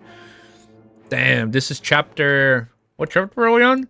We're on chapter 89. Right? Chapter 89. Yeah, we're on chapter 89, right? All right, chapter 89 is called A Simple Mission. Oh, are we going to go save like a cat from a tree or something? KLEIN nodded and said, all right, but I still don't know what my mission is. Okay, we're going to read from here again. KLEIN nodded and said, all right, but I still don't know what my mission is. Nothing dangerous. I haven't seen any signs of danger at the very least. Dunn empathized. This is the case. This is a case which was referred to as by the Golden Indus Police Department. The famous philanthropist Sir Deweyville has been experiencing unusual harassment over the past month. Be it his bodyguards, the security guards he has employed, or the policemen, none of them have been able to find the culprit. Inspector Toll, who is in charge of this case, suspect that it involves beyond their powers and thus handed the case over to us. I saw Sir Deweyville in the library the other day and noticed that he was feeling down and lethargic. So it was a result of being harassed. KLEIN knitted his brows and said, what kind of harassment is it? There hasn't been any physical harm inflicted, yes, thus the harassment wouldn't be considered dangerous. Sir Deweyville hears moans and cries every night, no matter where he is, being taken or not. This has affected his sleep quality negatively. Then to flip the notes in his hand, he had seen a visitress. Oh my god, I read that so wrong. Oh, we're going to pretend that didn't happen. And has asked his butlers and servants to confirm that it was not an illusion. Having confirmed that it isn't a hallucination, thus, it is suspected that someone is harassing him. Closing the file, Dunn looked at KLEIN. Change into your probationary inspector we have uniforms? Discord for Japan Railways? Oh, thank you, username. Yeah, I'll look at it right now. Thank you. Change into your probationary inspector uniforms in the break room. That meet Inspector Toll, who is in charge of this case at the shooting club. He'll provide you with more details. Probationary inspector uniform. KLEIN asked instinctively. Dunn rubbed his forehead and smiled. Half of our salary comes from the police department, and the title of probationary inspector doesn't merely belong in the records. When you meet Leonard and I for the first time, we were also wearing uniforms. This is a perk held by fully official members. Yes, the perks, as Emperor Roselle would call it. Unfortunately, I can't wear it as a casual outfit, otherwise I'd be able to have another spare outfit when my clothes are being washed. KLEIN picked up his cane and bade farewell before leaving the captain's office. Yeah, because the Nighthawks can disguise us. Oh yeah, they can disguise themselves as police officers, right? This mission is so sad. Ooh, let's keep going, man. Half of our salary comes. Oh, I just read that. Unfortunately, I can't wear it as a casual outfit, otherwise I'd be able to have it. I just read that part. He headed towards the break room and saw a black and white checkered uniform, complete with leather boots, placed on the table. The uniform peak cap was embroidered with the logo of the police department. The two crosses swords and a crown. Located on the shoulder was a black and white epaulette with I read that so wrong. With a shimmering silver state. The music isn't too loud for you guys, right? I'm gonna turn it down just a bit in case it is loud. He had some understanding of the police rank structure in the Leon Kingdom. He knew that those at the top were the minister and the chief security of the police force. Under them were the respective commissioners, deputy commissioners, assistant commissioners of the various police departments. Those in the middle were the superintendents and inspectors, while those at the very bottom were the sergeants and the constables. After closing the door, KLEIN took off his suit and hat before changing into a uniform. He hung his suit up and left the room. He made his way into the clerk's office and looked at himself using the full-body mirror that Roseanne brought to him. The young man in the mirror had black hair with gentle brown eyes. The uniform on his body accentuated him with a heroic spirit. Not bad. KLEIN praised himself narcissistically. He left his cane in the office and left the Blackthorn Security Company. Inside his pockets were a full set of equipment, ranging from weapons to his police badge. At the hall of the shooting club, KLEIN met Inspector Tolle immediately, since he was only one in the police uniform. Of course, there's me too, KLEIN thought. There were two silver stars of the epaulettes of Inspector Tolle's uniforms. His clothes were propelled up by his stomach. That he had a thick blonde mustache. His frame was tall but not imposing. Perhaps it was imposing in the past. KLEIN Moretti. Inspector Tolle noticed KLEIN and welcomed him with a smile. Sorry for the cough in case that spiked. Second volume, enter the chat. Wait, I saw a fan art of him in that outfit. Oh, link that fan art. Yeah. Okay, yeah. Hello, Inspector Tolle. I believe that you have the right person. KLEIN replied amicably. Then, following his memories, he raised his right arm, kept his fingers straight and tight before saluting. Tolle chuckled. I can tell that you'll be a young man who's easy to get along with. That's good. Shall we head to Sir Deweyville's place now? Even though he was a higher rank than KLEIN, the tone in his query was obviously friendly. No problem, KLEIN thought for a moment before he said, "You can fill me in on the details of the case of the carriage." Sher totally stroked his thick blonde beard and guided KLEIN out of the shooting club. They boarded a carriage which was stopped on the other side of the road. There were 2 cross swords and a crown, police emblem on the carriage, and it came with a personal carriage driver. Sir Deweyville is a believer of the goddess, so we refer to the case to you. Tolly said quickly as he sat down, "I know the fine knight is a common figure of the covers of the newspapers and magazines." KLEIN flashed a friendly smile. Tolly picked up the docket beside him and removed the seal before taking out the materials inside. As he flipped through him, he explained, "Regardless, even if you are aware of it, I need to provide you with a detailed briefings. Sir Deweyville is one of the richest tycoons of Tigan City. He built his career beginning with a lead and porcelain factory. It has now expanded to steel, coat, shipping, and banking and bonds. He is also a great philanthropist that has been praised by the king." Sorry, just made myself laugh. I was thinking of something. I read tycoons like if it was a slur word, and then I was thinking of the part where Chris Pat said Goomba, and people were like, "Why is he singing like it's a slur word?" And then I just I was so off track in my head. I should be visualizing this shit, and I was just thinking of the Super Mario memes of him going, "You gotta wait for the voice." I'm so stupid. I'm so off track. I'll shut the fuck up now. Oh man, he is also a great philanthropist that has been praised by the king, having set up the Deweyville Charity Foundation, the Deweyville Trust, and the Deweyville Library. What? He was also knighted 5 years ago. If he were willing to run for the mayor, I don't think anyone in Tigan City could contest with him. But Backlund is his goal. He wants to become a member of a parliament. We once suspected that the harassment might be related to this, but we have no clues to this date. KLEIN nodded slightly and said, "We can't rule out the possibility, but there's nothing to confirm that suspicion as of now." Tolly didn't dwell on this point. He continued, "From the 6th of last month, Sir Deweyville has heard painful skin-numbing moans every night when he's asleep.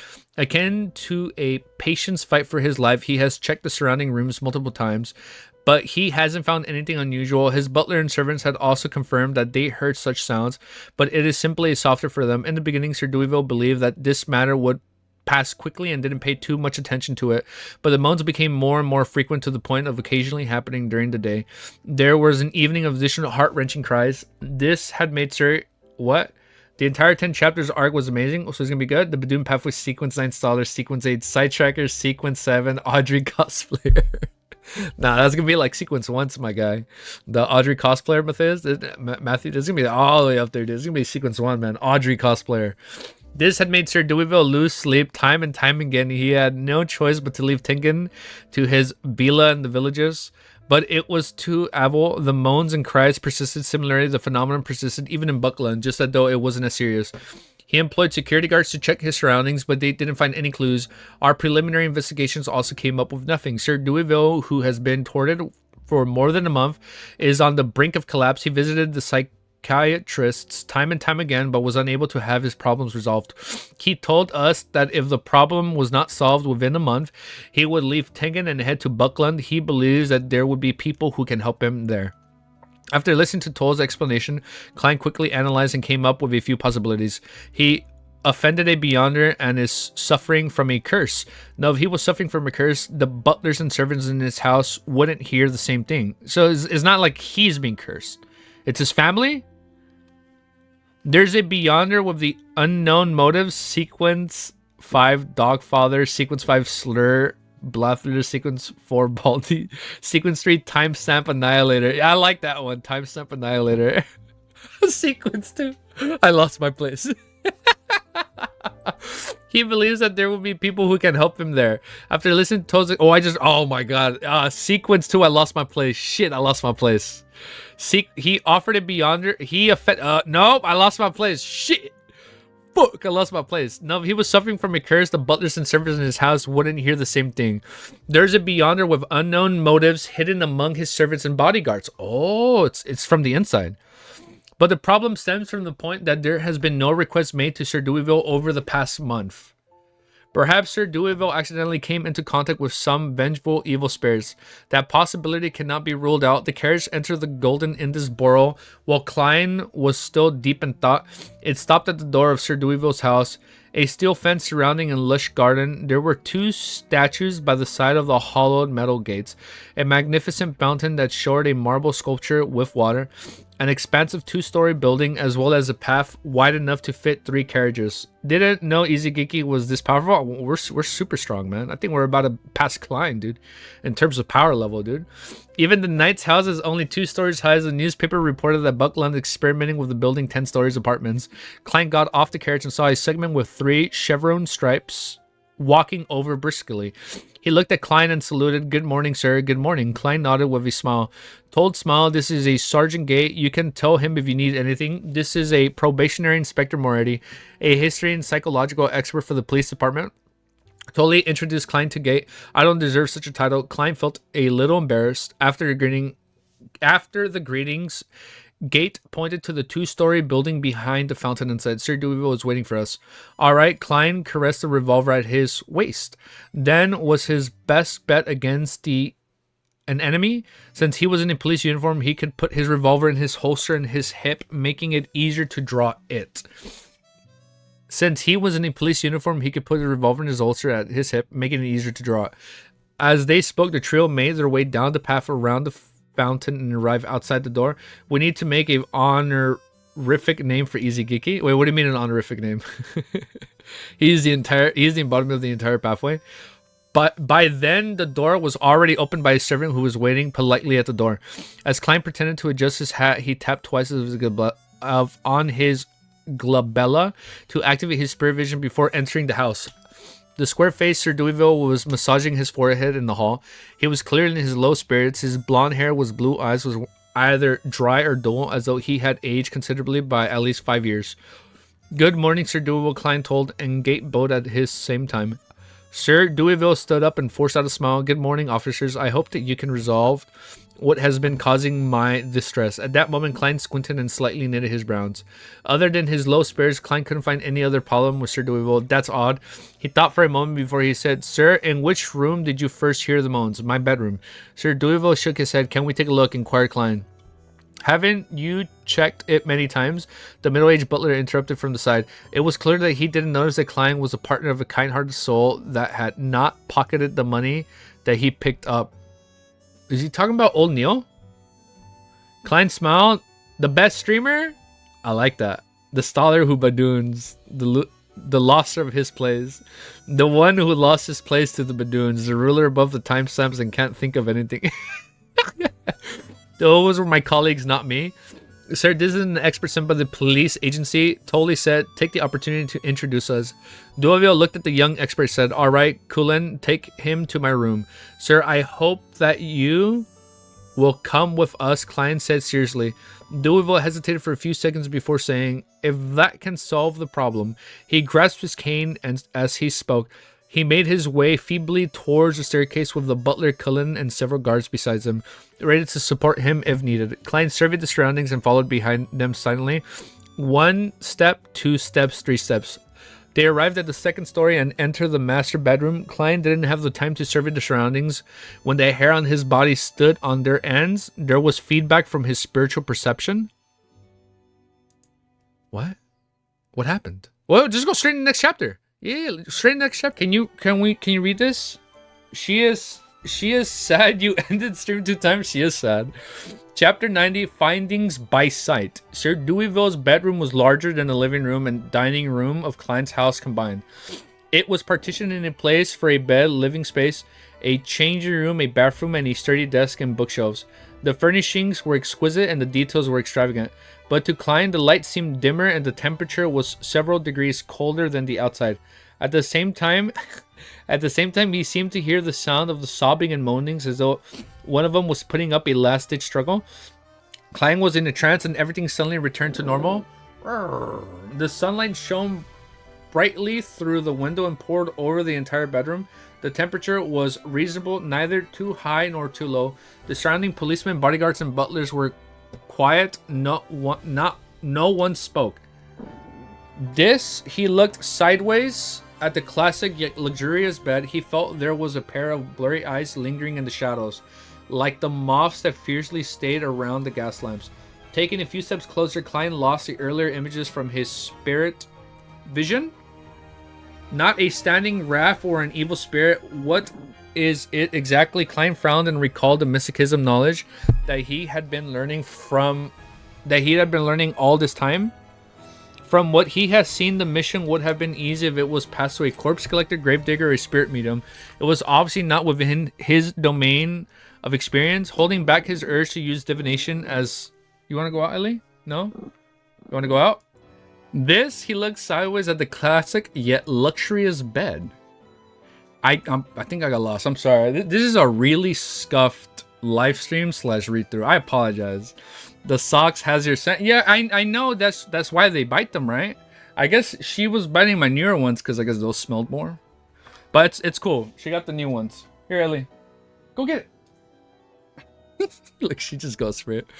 This, he looked to the sideways of the classic yet luxurious bed. He felt there was a pair of blurry eyes lingering in the shadows, like the moths that fiercely stayed around gas lamps. Taking a few steps closer, KLEIN lost the earlier images from his spirit vision. Not a standard wrath or an evil spirit. What is it exactly? KLEIN frowned and recalled the mysticism knowledge that he had been learning from all this. From what he had seen, the mission would have been easy if it was passed to a corpse collector, gravedigger, or spirit medium.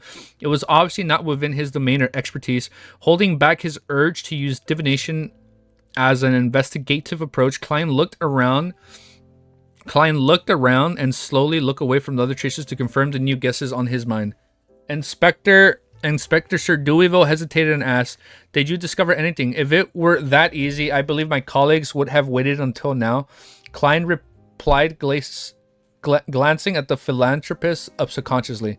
Just as he planned to retract his gaze, he suddenly saw that there was a faint white-blue figure reflecting behind Sir Deweyville in the mirror behind him. What the fuck is following him? You had a really nice parrot? I've always wanted a parrot. But a cat ate him? Wait, what are we talking about? Thank God I'm not in math. Wait, I don't know what's going on in chat. What are we talking about? I got a little lost. My bad. If it were that easy, I believe my colleagues wouldn't have waited until just now. KLEIN replied, glancing at the philanthropist subconsciously. Just as he planned to retract his gaze, he suddenly saw that there was a faint white human figure reflected behind Sir Deweyville in the mirror behind him. No, there were many figures overlapping each other, resulting in a white distorted figure. The figure flashed by, and KLEIN seemed to hear faint sobbing. Phew, he let out a breath to ease his nerves, having almost drawn the gun out of fright. Heightened spiritual perception within spirit vision will only dare scare me senseless. Ellie, are you okay? KLEIN tried relaxing his tense nerves by joking around before redirecting his focus back onto Sir Deweyville. This time he saw... He's fucking Ellie, you're licking my toes. Stop. Oh my god. This time he saw something different. Not... Fucking Ellie. You gotta stop, girl. Ugh, that's so gross, dude. Had bro trained to insult people on command. My parrot was a homie. Aw. He was trained to insult people on command. I actually had a friend back in the day that had a parrot. That was like the ones that repeat words, and it would say "fuck you." It was so funny, dude. It was so cool. That shit scared me. I was like, "What? Birds can talk? My parrot doesn't fly, and people don't worry." This time he saw something different. Now that he was in the bedroom, Sir Duo had a faint and twisted figure shimmering around him. It even dimmed the light in the area. Every flash was accompanied by an illusionary cry and moans that could hardly be detected by an ordinary person. Hardly audible from an ordinary person under the ordinary circumstances is because it's daytime. KLEIN nodded as he thought he had an initial judgment for this case. Ellie, this tickles. You gotta stop. You gotta stop. It was resentment that was haunting Sir Deweyville. Am I on camera? I'm not on camera. It was a resentment that was haunting Sir Deweyville. It was a remnant spirituality that resulted from unresolved emotions before a human's death. If such feelings of resentment stayed in this world over a period of time, they would become terrifying and wrathful spirit after becoming stronger. However, Sir Deweyville was a famous philanthropist. Even Benson, who was a picky person, was in awe of him. Why would he be bogged down by the resentment of the dead? Is he actually two-faced? Could it be the means of beyonder who nefarious intentions? KLEIN guessed the possibilities of suspiciously. After some thought, he looked towards Deweyville and asked, Honorable Sir, I have a few questions. Please ask. Deweyville sat down wearily. Klein organized his thoughts and asked, when you leave here to go to a new place such as the village of Buckland, do you temporarily get at least half a night's worth of peace before the situation resumes and gradually worsens? Even when you sleep during the daytime, are you able to hear moaning and sobbing sounds? Deweyville's half-closed eyes suddenly widened as his deep blue eyes were suddenly beaming with hope. Yes, did you find the root of the problem? Only then did he realize that due to his extended period of insomnia and his poor mental state, he had completely forgotten to inform the police about such an important clue.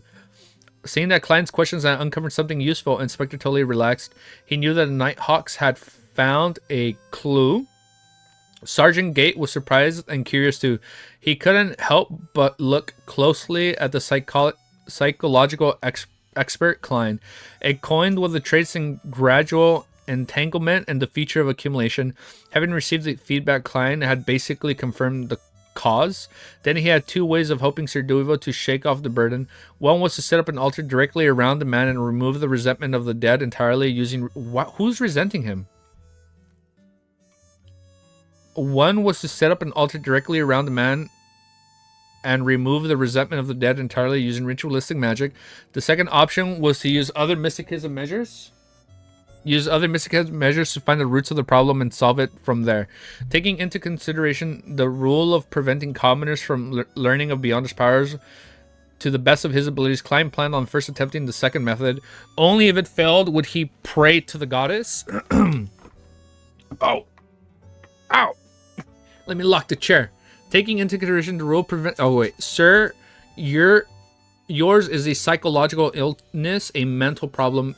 He spoke nonsense with absolute seriousness while looking at Deweyville. Sir Deweyville knitted his brows and asked in reply, are you telling me that I'm a mental patient that I need to enter an asylum? No, nothing that serious. Actually, most people have psychological problems to one degree or another. Klein casually comforted him. Please allow me to introduce myself again. I'm a psychological expert from the Ottawa County Police. Psychological expert. Deweyville and his butler looked at Inspector Toll, who they were familiar with. Toll nodded seriously and confirmed that it was true. All right, what do you need me for my treatment? Besides, I don't understand why my butler, my guards, and my servants will hear the sobbings and moanings as well. Deweyville held his walking stick with both hands, looking confused. Klein replied professionally, I will explain it to you after it's resolved. Please tell your butler, your servants, and bodyguards to leave. Inspector Toll, Sergeant Gates, please leave as well. I need a quiet environment to begin the initial treatment. He owns factories and a lot of people used to die in there. Oh, okay. A treatment with magic, Inspector Toll added. So there has to be a few people that resentment here and there. Okay. I have a better solution, pray to mother. A treatment with magic, Inspector Toll added in his art and nodded at Sir Deweyville. Deweyville felt silent for more than 10 seconds before saying, Colin, take them into the living room on the second floor. Yes, sir. Butler Cullen didn't retort since the request was made by the police officer, a probationary inspector, and a psychological expert. After watching them leave the room one after another and closing the door behind them, Klein looked at Deweyville, who had dark blonde hair and blue eyes, and said, Sir, please lie down on the bed, relax, and try and sleep. All right, Deweyville hung his coat hat on the clothes rack before walking down slowly to the side of the bed and then laid down. Klein drew all the curtains, turned the room dark. He took... What did he do? He took off his pendant and quickly used spirit pendulum to determine any dangers. Then he sat on the rocking chair near the end of the bed, traced a spherical light in his mind, and entered cogitation. He allowed the world of spirituality to extend before his eyes. Then he leaned against the back of the chair and fell into a deep sleep, allowing for his astral projection to make contact with the external world. He was using the technique of dream divination to let himself be in the spiritual environment like he was dreaming, so as to communicate with each and every resentment that plagues Sir Deweyville. Only communication will be able to give him an answer and solve the problem. Whoosh, whoosh, whoosh. A sad sob reverberated in Klein's ear, and he saw that the white translucent figure so there's more than one, were floating around him. In painful groan echoed as Klein, who barely regained his mental process, extended his right hand and touched one of them. Suddenly the figure swarmed at him like moths darting towards a fire. The image before Klein's eyes suddenly turned blurry, and his brain seemed to be cleaved into two. Half of his mind was calmly observed, while the other half saw a mirror. In the mirror, there was a young girl dressed in worker garbs. She looked strong and fit as she walked in a dust-covered factory with her head throbbing in pain. Her eyesight occasionally turned blurry, and her body became skinnier by the day. He seemed to hear someone calling her Charlotte, and the voices said that she had a hysterical illness. She looked towards the mirror and saw that she had a faint blue line on her gum. The mirror's view switched, and Klein saw another girl called Mari. She too walked into the lead factory, or the lead factory, young and lively, or lead factory, young and lively. Suddenly, half of her face started twitching, following by her arm and legs on the same side. You have epilepsy? Oh. She heard someone say while her whole body was convulsing. As she twitched and fell, she intentionally increased before she finally lost consciousness. There was another girl, and she was depressed. She was walking around the street in days to the point of having a speech impediment. She had a very bad headache, and she had a blue line on her gum. She would also convulse from time to time. She met a doctor, and the doctor said, Lafayette, this is the result of lead poisoning. Oh shit, they're getting lead poisoning from the factory. The doctor looked at her with pity and saw her convulse again. She twitched continuously, and the doctor saw that her eyes had lost all their light. Many images appeared before Klein, and he remained immersed with them and calmly observed. Suddenly he understood the plight of the girls. The female workers had been in extended contact with white lead. They had all died of lead poisoning as a result of long-term exposure to the dust and powder. Sir Deweyville had a lead factory under his name, and also 2 porcelain factories. All of them hired comparatively cheaper female workers. Klein saw all of that in silence and felt that there was something still that had not been clarified. Such deaf resentment was insignificant. They could not affect reality or have any effect on Deweyville, even when accumulated, unless there was a more powerful and stubborn resentment that had united them all. Just then he saw another girl. This girl, who was not more than 18 years old, but she was glazing the porcelain in the factory. Haley, how are you doing lately? Do you still have a headache? If it gets too serious, remember to inform me. Sir Deweyville has enforced a rule that people who... Sir Deweyville has enforced a rule that people who with severe headaches cannot continue being in contact with lead and must leave the factory. And the older lady asked with concern. Haley touched her forehead and replied with a smile, "Just a little, I'm okay. Tell me tomorrow if it gets any worse," the older lady exhorted. Haley agreed. When she returned home, she massaged her forehead from time to time.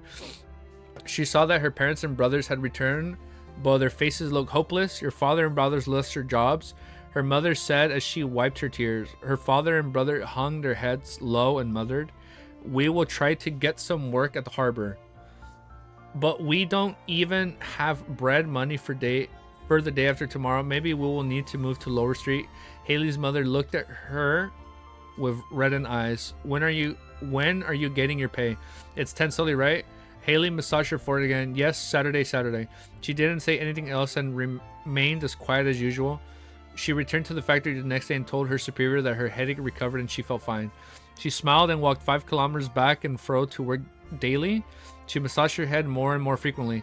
"You haven't found another job?" Haley couldn't help but ask her father and brother while looking at the soup, which was boiling with black bread. Her father said in frustration, "The economy is in a recession. Many places are retrenching. Even the harbor jobs are sporadic. I could only get 3 soldi and 7 pence a week." Haley sighed and fell into her usual silence. However, she hit her left hand that was twitching suddenly. On the second day, she walked to work again.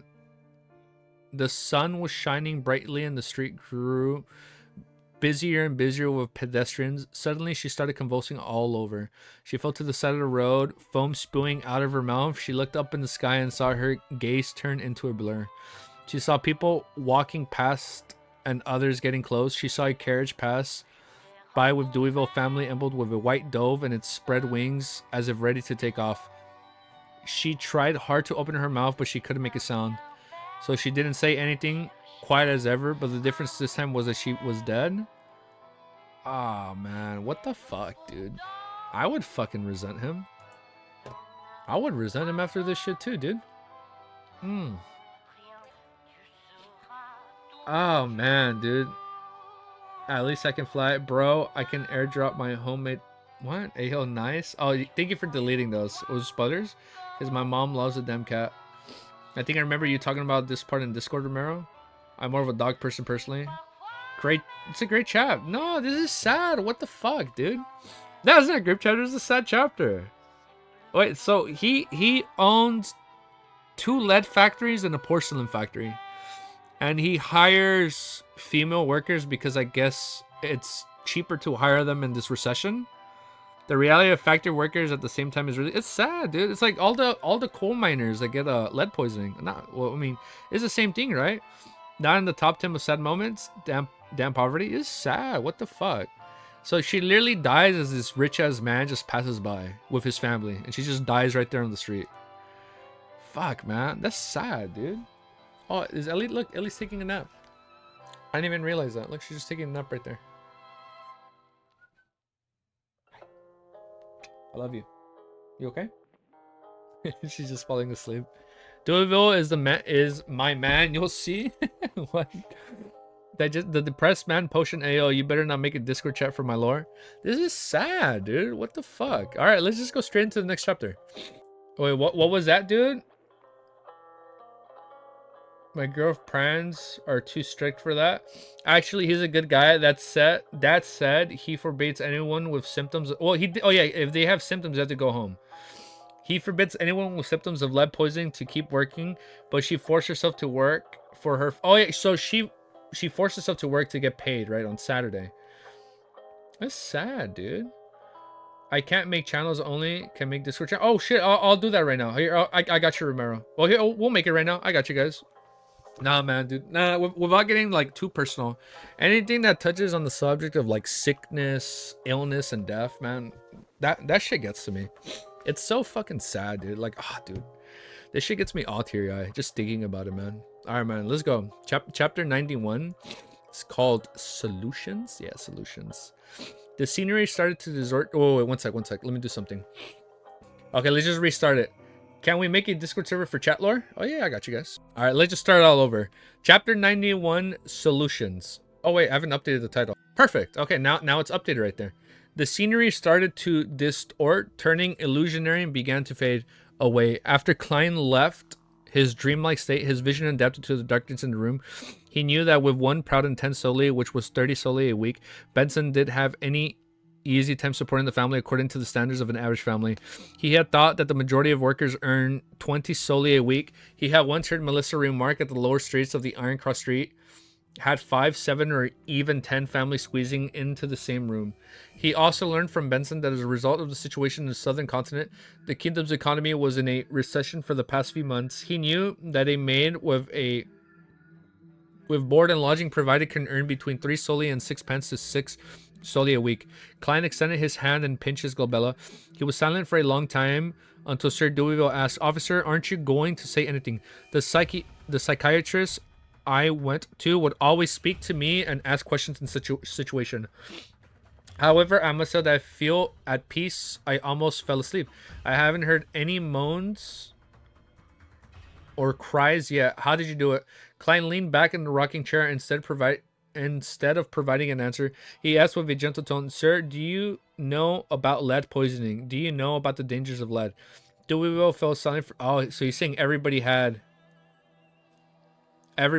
lead poisoning?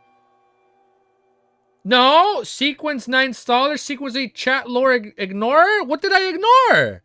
No, we can say oblivious. Ignore sounds like a mean word. What did I miss? Deweyville fell silent for a few seconds. I did not know about it in the past, but I do now. Are you telling me that the psychological illness stems from my guilt towards the female lead and porcelain factory workers? Without waiting for KLEIN to answer, he continued just like he always had. In his position of power during a negotiation, yeah, I did feel guilty about this in the past, but I did compensate them. At my lead, At my lead and porcelain factories, the workers do not earn less than other workers in the same industry. In Buckland, lead and porcelain workers are paid no more than 8 solely a week, but I pay them 10 solely, sometimes even more. Many people criticize me for breaking ranks since it makes it hard for me to recruit workers. If not for the Grain Act that made... This is like the third time we've been talking about this. The Grain Act. If not for the Grain Act that made many farmers bankrupt, sending them to the cities, they would have had to raise their wages just like I did. So the Grain Act made food cheaper, but in return, it made many farmers go bankrupt, sending them to the cities. They would have to raise their wages just like I did. Furthermore, I have also informed my supervisors of the factories to make sure that those with repeated headaches and blurry vision are to leave the areas where they are exposed to lead. If their illness is really severe, then they can even ask for help at my charity foundation. I don't think I have done enough.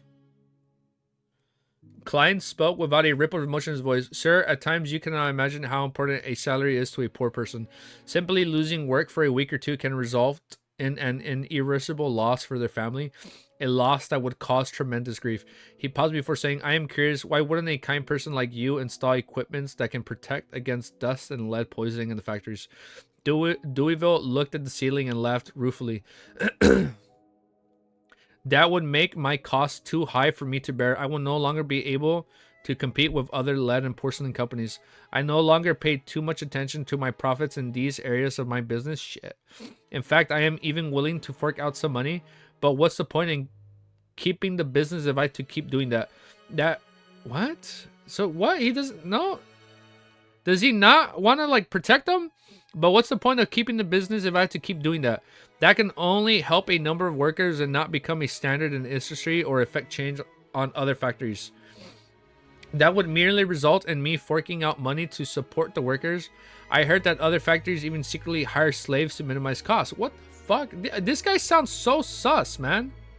What? That would merely result in me forking out more money to support the workers? Klein crossed his hands and said after a moment of silence, Sir, the root of your psychological illness comes from the buildup of guilt.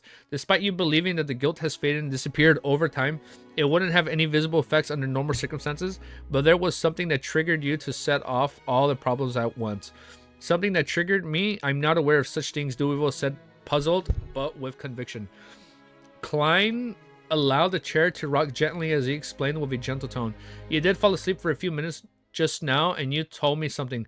Hypothesis, Deweyville made a guess as he usually did. Klein did not give a direct reply and instead said, You once saw a girl dying on her way to work while you were on your carriage. She had died because of lead poisoning. She was one of your workers who glazed porcelain while she was still alive.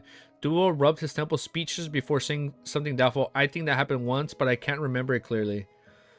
His prolonged insomnia had left him in a poor mental state. He could only faintly recall seeing such a scene. He thought for a moment, but gave up taxing his brain. Instead, he asked, "What was the worker's name?" Well, what I meant was, "What should I do to cure my psychological illness?" Klein replied immediately. Two things. First, the worker that died by the side of the road was called Haley Walker. That was what you told me. She was the most direct trigger. So you have to find her parents to give them more compensation. Second, spread information about the dangers of lead in the newspapers and magazines.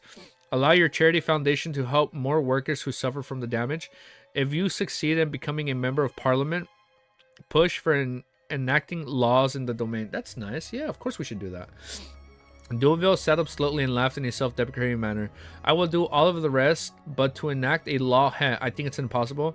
Since there's still competition for nations beyond our country, setting up such a law would just slip the entire industry in the county into a crisis. Factories will become bankrupt one by one and many workers would lose their jobs. Organizations that help the poor cannot save that many people. He slowly got off the bed and adjusted his collar. He then looked at the client and said, Haley Walker, right? I'll immediately get Cullen to retrieve information about her from the porcelain company and find her parents. Officers, please wait for me and continually evaluate my mental state. All right. Klein stood up slowly and smoothed his black and white checkered police uniform. At 11 in the morning in the living room of Deweyville, Klein sat on the sofa in silence as he looked at the man and woman being guided in the house by Butler Cullen. The two guests had blemished skin, wrinkles already woven in their faces. The man had a slight hunch, while the woman had a mole under her eyelid. They looked nearly identical to what KLEIN had seen through Haley, just older and more haggard. They were so skinny that they were almost all bone. Their clothes were old and ragged. KLEIN even learned that they couldn't continue living on the lower streets of Iron Cross Streets any further. Sob, KLEIN sensed an icy wind start to spiral through his spiritual perception. He pinched his glabella and shot a glance towards Sir Deweyville. It was unknown when a faint white, translucent, contorted figure had appeared behind him. Good morning, honorable sir. Haley's parents were unusually polite. Deweyville rubbed his forehead and asked, Are the both of you Haley Walker's parents? Doesn't she also have a brother and a 2-year-old sister? What? Wait, what happened? KLEIN sensed an icy wind. I just read that. Good morning. Rubbed his forehead. Are you both the parents? Locked in? I know, locked in. The fact that a lot of this happened in history. Yeah, this is fucking sad, man. It's not even like just in the story. This shit happened in real life, man. Like, this is what it was back then. That's fucking sad, dude. Haley's mother answered in fear. Her brother broke his leg at the harbor sometimes back. We got him to take care of her sister at home. Deweyville remained silent for a few seconds before he signed. By Deacon's condolences for what happened to Haley. Upon hearing that, the eyes of Haley's parents immediately turned red. They opened their mouths and said over each other, thank you for your goodwill. The police told us too that Haley died from lead poisoning. That's the term, right? Oh, my poor child. She was only 17. She was always so quiet, so determined.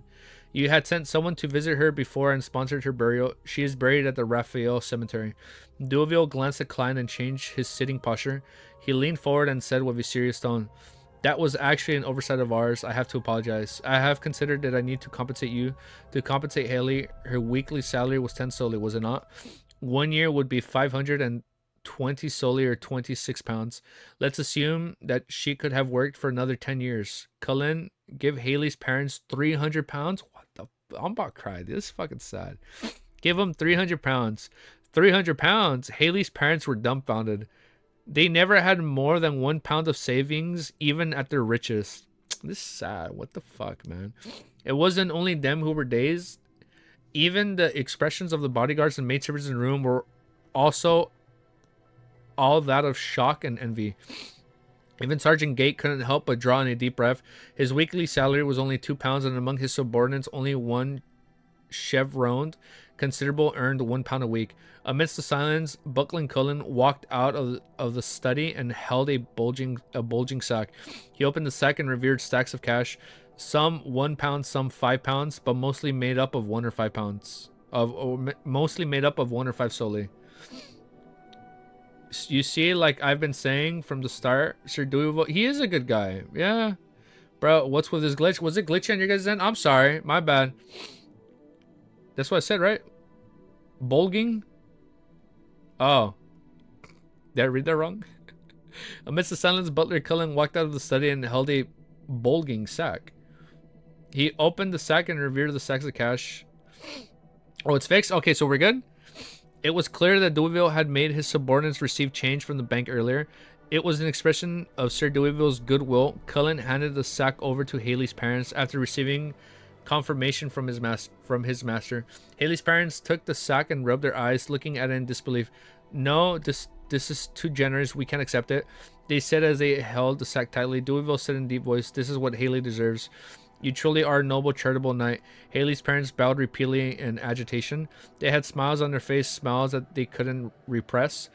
They praised the knight repeatedly, repeating the same few adjectives they knew. They kept insisting that Haley would be grateful towards him in heaven. Cullen sent them home. Oh, take them to the bank first. Deweyville heaved a sigh of relief and instructed his butler. Haley's parents hugged the sack tightly and walked towards the door quickly without stopping. KLEIN saw the faint, translucent figure behind Sir Deweyville attempt to extend its arms towards them, hoping to leave with them. But the parents' smiles were abnormally radiant. They didn't turn back. That figure turned fainter and soon vanished completely. Oh, what the fuck, man? instantly returned to normal. From the beginning to the end, all it did was sit there silently, not expressing his opinion. Officer, I feel much better. Now can you tell me why my butler, servants, and bodyguards could also hear the cries and moans? They shouldn't be solely a psychological illness of mine, right? Deweyville looked at him curiously. Inspector Tully, who knew the underlying truth, instantly became nervous. Klein replied without much expression, in psychology, we call this phenomenon mass hysteria. That's a good cover-up. Yeah, that was a good cover-up. Let's go next chapter, dude. All right, let's end strong. Let's do one more chapter. Chapter 92, The Psychological Expert. Mass hysteria. Sir Deweyville, who had met many psychiatrists, recently ruminated over the term Klein had said. Despite their curiosity, his butler, bodyguards, and servants didn't make a single sound since they had not been given permission by him.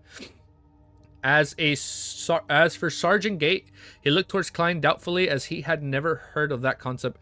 Klein controlled his habit by tapping the armrest with his fingertips and calmly explained, humans can be fooled easily by their sensory organs. Mass hysteria is a kind of psychological illness that is a result of tense nerves and other factors amongst a group of individuals as they influence each other. The jargon he spewed out confused Sir Deweyville, Sergeant Gate, and the rest, causing them to subconsciously opt to believe him. Let me give a single example of this. This was one of the cases that I previously dealt with. One man held a dinner banquet and invited 35 guests. Midway, he suddenly felt disgusted and puked. After that, he even had severe diarrhea. After a couple times, he began to believe that he had gotten food poisoning. He shared his speculation with the other guests and on the way to the hospital. In the next 2 hours, there were more than 30 guests that had diarrhea amongst the 35 guests. With 26 of them experiencing nausea, they flooded the entire emergency room of the hospital. The doctors went through a detailed examination and performed cross-checks, and they concluded that the very first man didn't have food poisoning at all. Instead, it was a result of a stomach inflammation that caused by the change of weather and cold liquor. Okay. They taste good? Wait, not again. He is fake. Milos, are you hacked? I wonder what happened. This is mass hysteria. Deweyville nodded slightly and marveled. I understand now. Humans do lie to themselves easily. It's no wonder the Emperor Roosevelt once said that a lie will become reality once it is repeated 100 times. Officer, how may I address you? You are the most professional psychiatrist I have ever met. Inspector Moretti Klein pointed at his epaulette and said, Sir, your troubles have been resolved temporarily for now. You can try to sleep now while I determine if there are any other problems. If you are able to sleep well, please allow us to bid farewell ahead of time instead of waiting for you to wake up. All right, Deweyville massaged his forehead, took his cane, and walked upstairs to his bedroom. Half an hour later, a police carriage left the fountain at the door of the Deweyville's residence.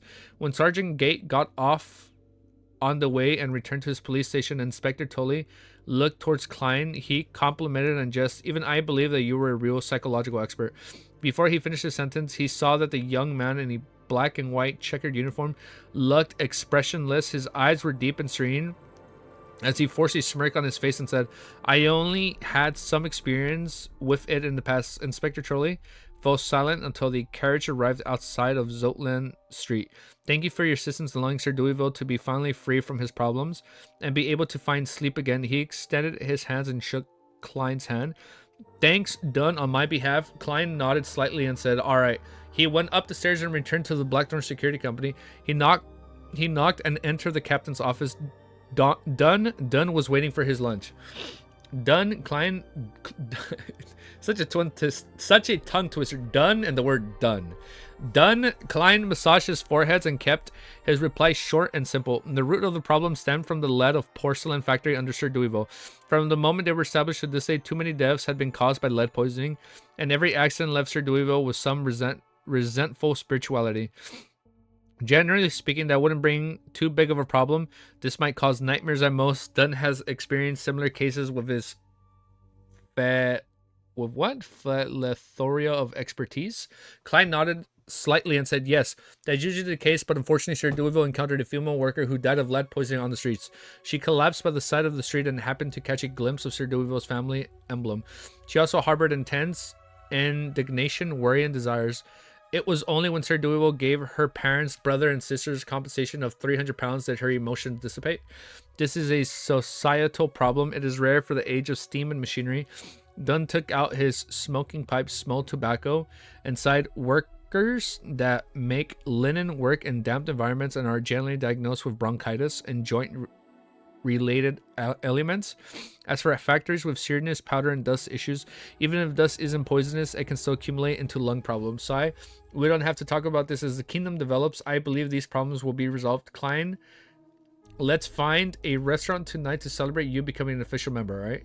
KLEIN thought for a moment before saying, how about tomorrow? Captain, I have used spirit vision for an extended period of time today, and also used dream divination to directly interact with those resentments. I'm feeling especially drained. I want to return home in the afternoon to get some rest. Would that be okay?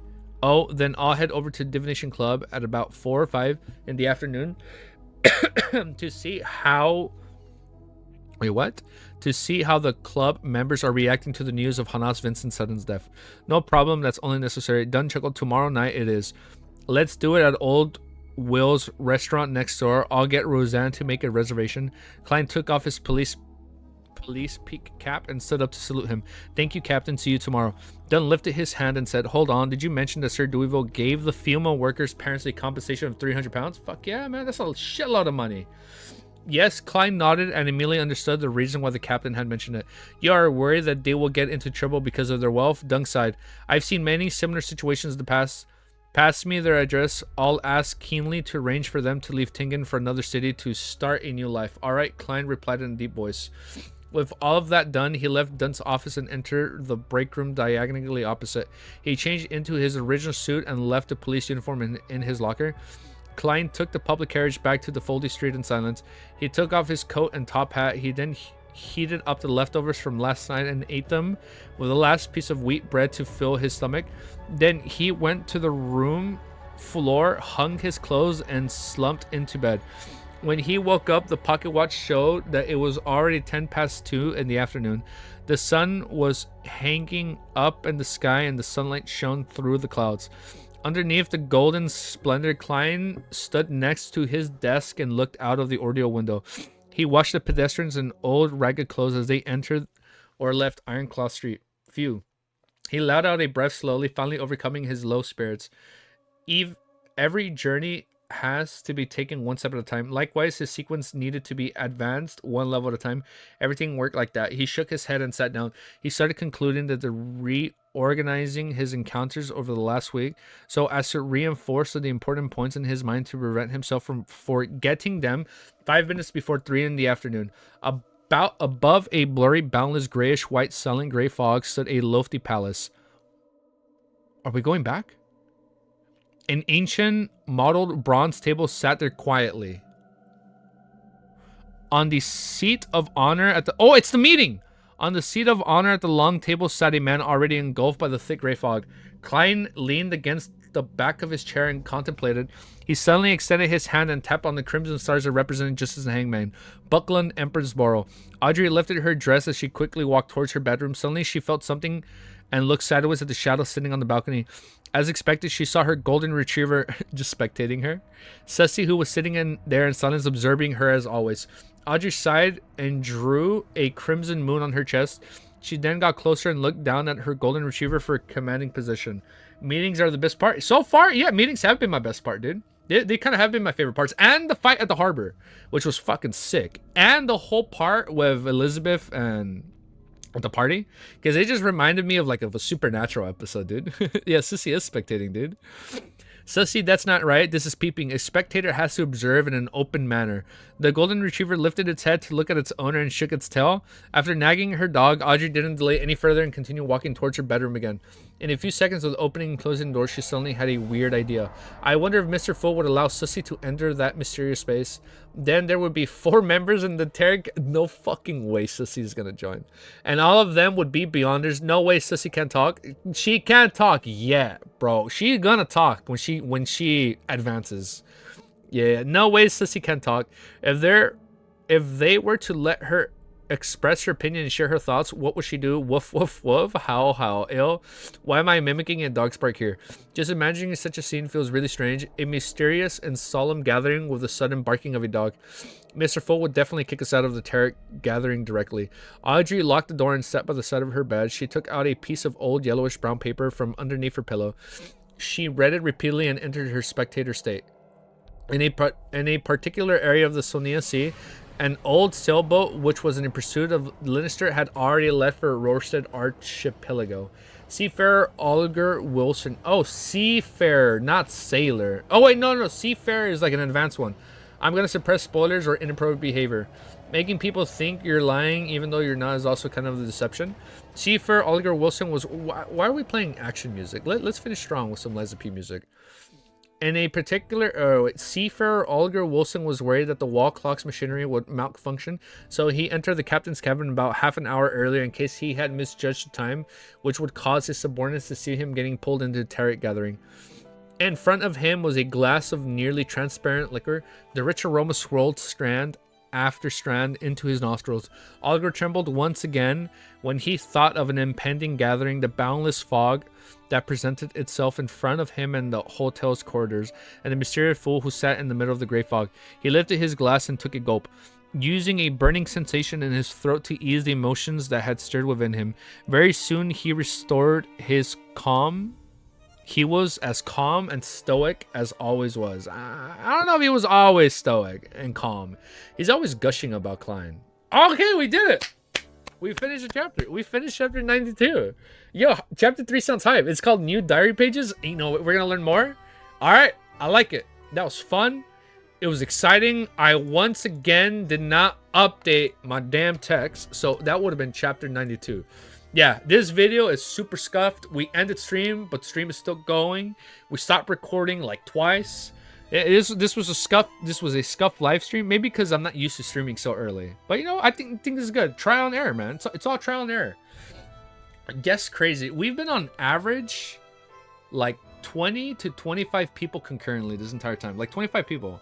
He gushed in silence. He is the holy glacier, Yarg. That was good though, man. That was fun. That was a fun stream.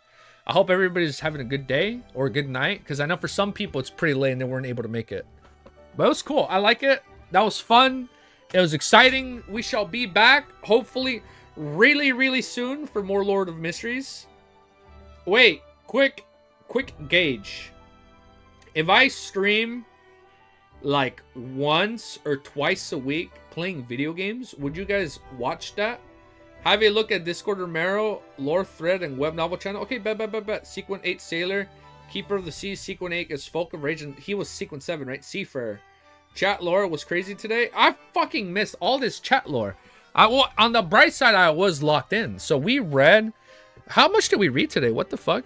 We read 85, 86, 87, 88, 89, 90, 91, 92. We read 8 chapters. Make sure to read the chat lore later. I got you. So I got to read chat lore, and then we have to make a new Discord server for something. Right? I just joined. What's going on is that stream is ending, man. Depending on the game for me. Yeah, I'm so sorry. You joined towards the end of the stream. Oh, wow. We hit exactly 3 hours in the live stream. That's crazy. All right. We're going to be shooting for more. Depending on the game you play. Okay. Well, I mean, I'll probably be gaming on days where we don't stream Lord of Mysteries. So, I mean, it's okay. It'll be optional. Yeah, because, like, since I've been reading so much and editing, I haven't been able to play as many video games as I normally played in the past. And I don't want to give that up, you know? I still want to hold on to that passion. If the game is interested... I'm not sure, but if you want to start gaming streams, I heard it's much better to do it on Twitch. No, I mean, luckily I've been dual streaming, so yeah, that could work. Like my bro over here, he beat Persona 5 Royal the other day. I started the game like a year ago and I haven't beaten him. Where can I find a Discord link? I will have the video. I will have the links updated. I'll probably pop in for a bit if it's interesting and I'm free. Okay. Just a quick gauge. All right, thank you guys. Okay, yeah, I just wanted to know. Yeah, so I'll probably just do that like when we're not doing Lord of Mysteries. Yeah, okay. Twitch, play Elden Ring DLC. I beat it. You probably don't know, Romero, but when that came out, I played it for like 18 hours straight. I have an entire stream of me playing for 18 hours straight, which is made me kind of sad because my brain kind of works differently now. When I was playing the Elden Ring DLC, Shadows of Erdtree, I went through it so quick that I missed some crazy ass optional boss fights. This shit is wild, bro. It was so good. But I still want to go back and fight the dragon. Because I missed that entire fucking area. I missed that entire area in Shadows of the Erdtree. And for a long time, I didn't even know... I won't spoil it for people that don't know.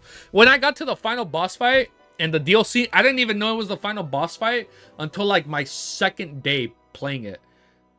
When do you think you'll finish LO10? Bro, Zay. Oh my god, bro. Dude. Remember how I told you I thought Elicid was long, 300 chapters? Bro. Fucking these guys have me reading Lord of Mysteries. This shit is 1,400 chapters long, bro. And that's only book 1. There's book 2. It's called apparently COI. And it's another 1,000 chapters. And then apparently he's in talks to make a 3rd book. So it's pretty long, dude. It is pretty long, Zay. It is a pretty long series. 2.5 years. When do you think you'll finish? Yeah. People are telling me it's going to take me like 2 years to finish. By that point, maybe we'll have season 2 of Lord of Mysteries announced. We'll see. And hopefully by that point, what's it called? Ufotable is doing an Elicid adaptation. We'll see. We'll see what happens, man. All right, guys. That was fun. Thank you guys for tuning in. We're going to end the video right there. So, like, comment, sub on this super scuffed stream. The Discord link should be updated and be infinitely, so it shouldn't expire. So we should be good. Oh my god, there's 2,500 chapters of Lord of Mysteries. What did I just get myself into? Holy shit, man. I thought I was joking about the sleepless path, but I guess I wasn't fucking lying, man. I really do need to get on that sleepless path. If I can get 2 to 3 hours of sleep or like a 4-hour power nap, I think I'd be good, dude. Whoo! All right, dude. We're good. Thank you guys for tuning in. All right, I will see you guys very soon. Look at the bright side. You're getting better and faster at reading. You'll be in chapter 200 by next month. You know what I have noticed? You got yourself into peak. I did get myself into peak. I have noticed my reading has improved. I still stutter here and there. Like when I'm reading chat, and I still get lost easily. So I'm still working on that, but I've noticed, at least when I read, I'm a little bit faster. Once words get a little bit more complicated and or it's like grammatically more complex, I do stutter here and there a little bit. But I feel like overall we have been improving. Yeah, like especially if you go back to my first chapter reaction. So my first chapter reaction was on a different mic. I wasn't even using a mic. I was using like the PlayStation headset mic. So the audio was super scuffed. And then I still had my old camera, which was funny because right after that chapter, yeah, I mean, I'll stream. I'm gonna stream later today, but I have to see how late because I was gonna go out. I am gonna take Ellie out for a bit, so we'll see how it goes. I do have to go socialize for a bit, you know. I guess I'll have to recalculate the time. Thanks for the stream. It was fun. Yes, we'll see you guys all next time. Thank you. Thank you for the beautiful outro, Alma. I love it. Thank you guys for the stream. It was fun. See you all next time. Okay, and look, we're gonna end it with the mystery era track from Liza P. Super calm and relaxing. All right, guys. Thank you. Thank you for tuning in. Peace. And have a beautiful day. All right. Later, guys.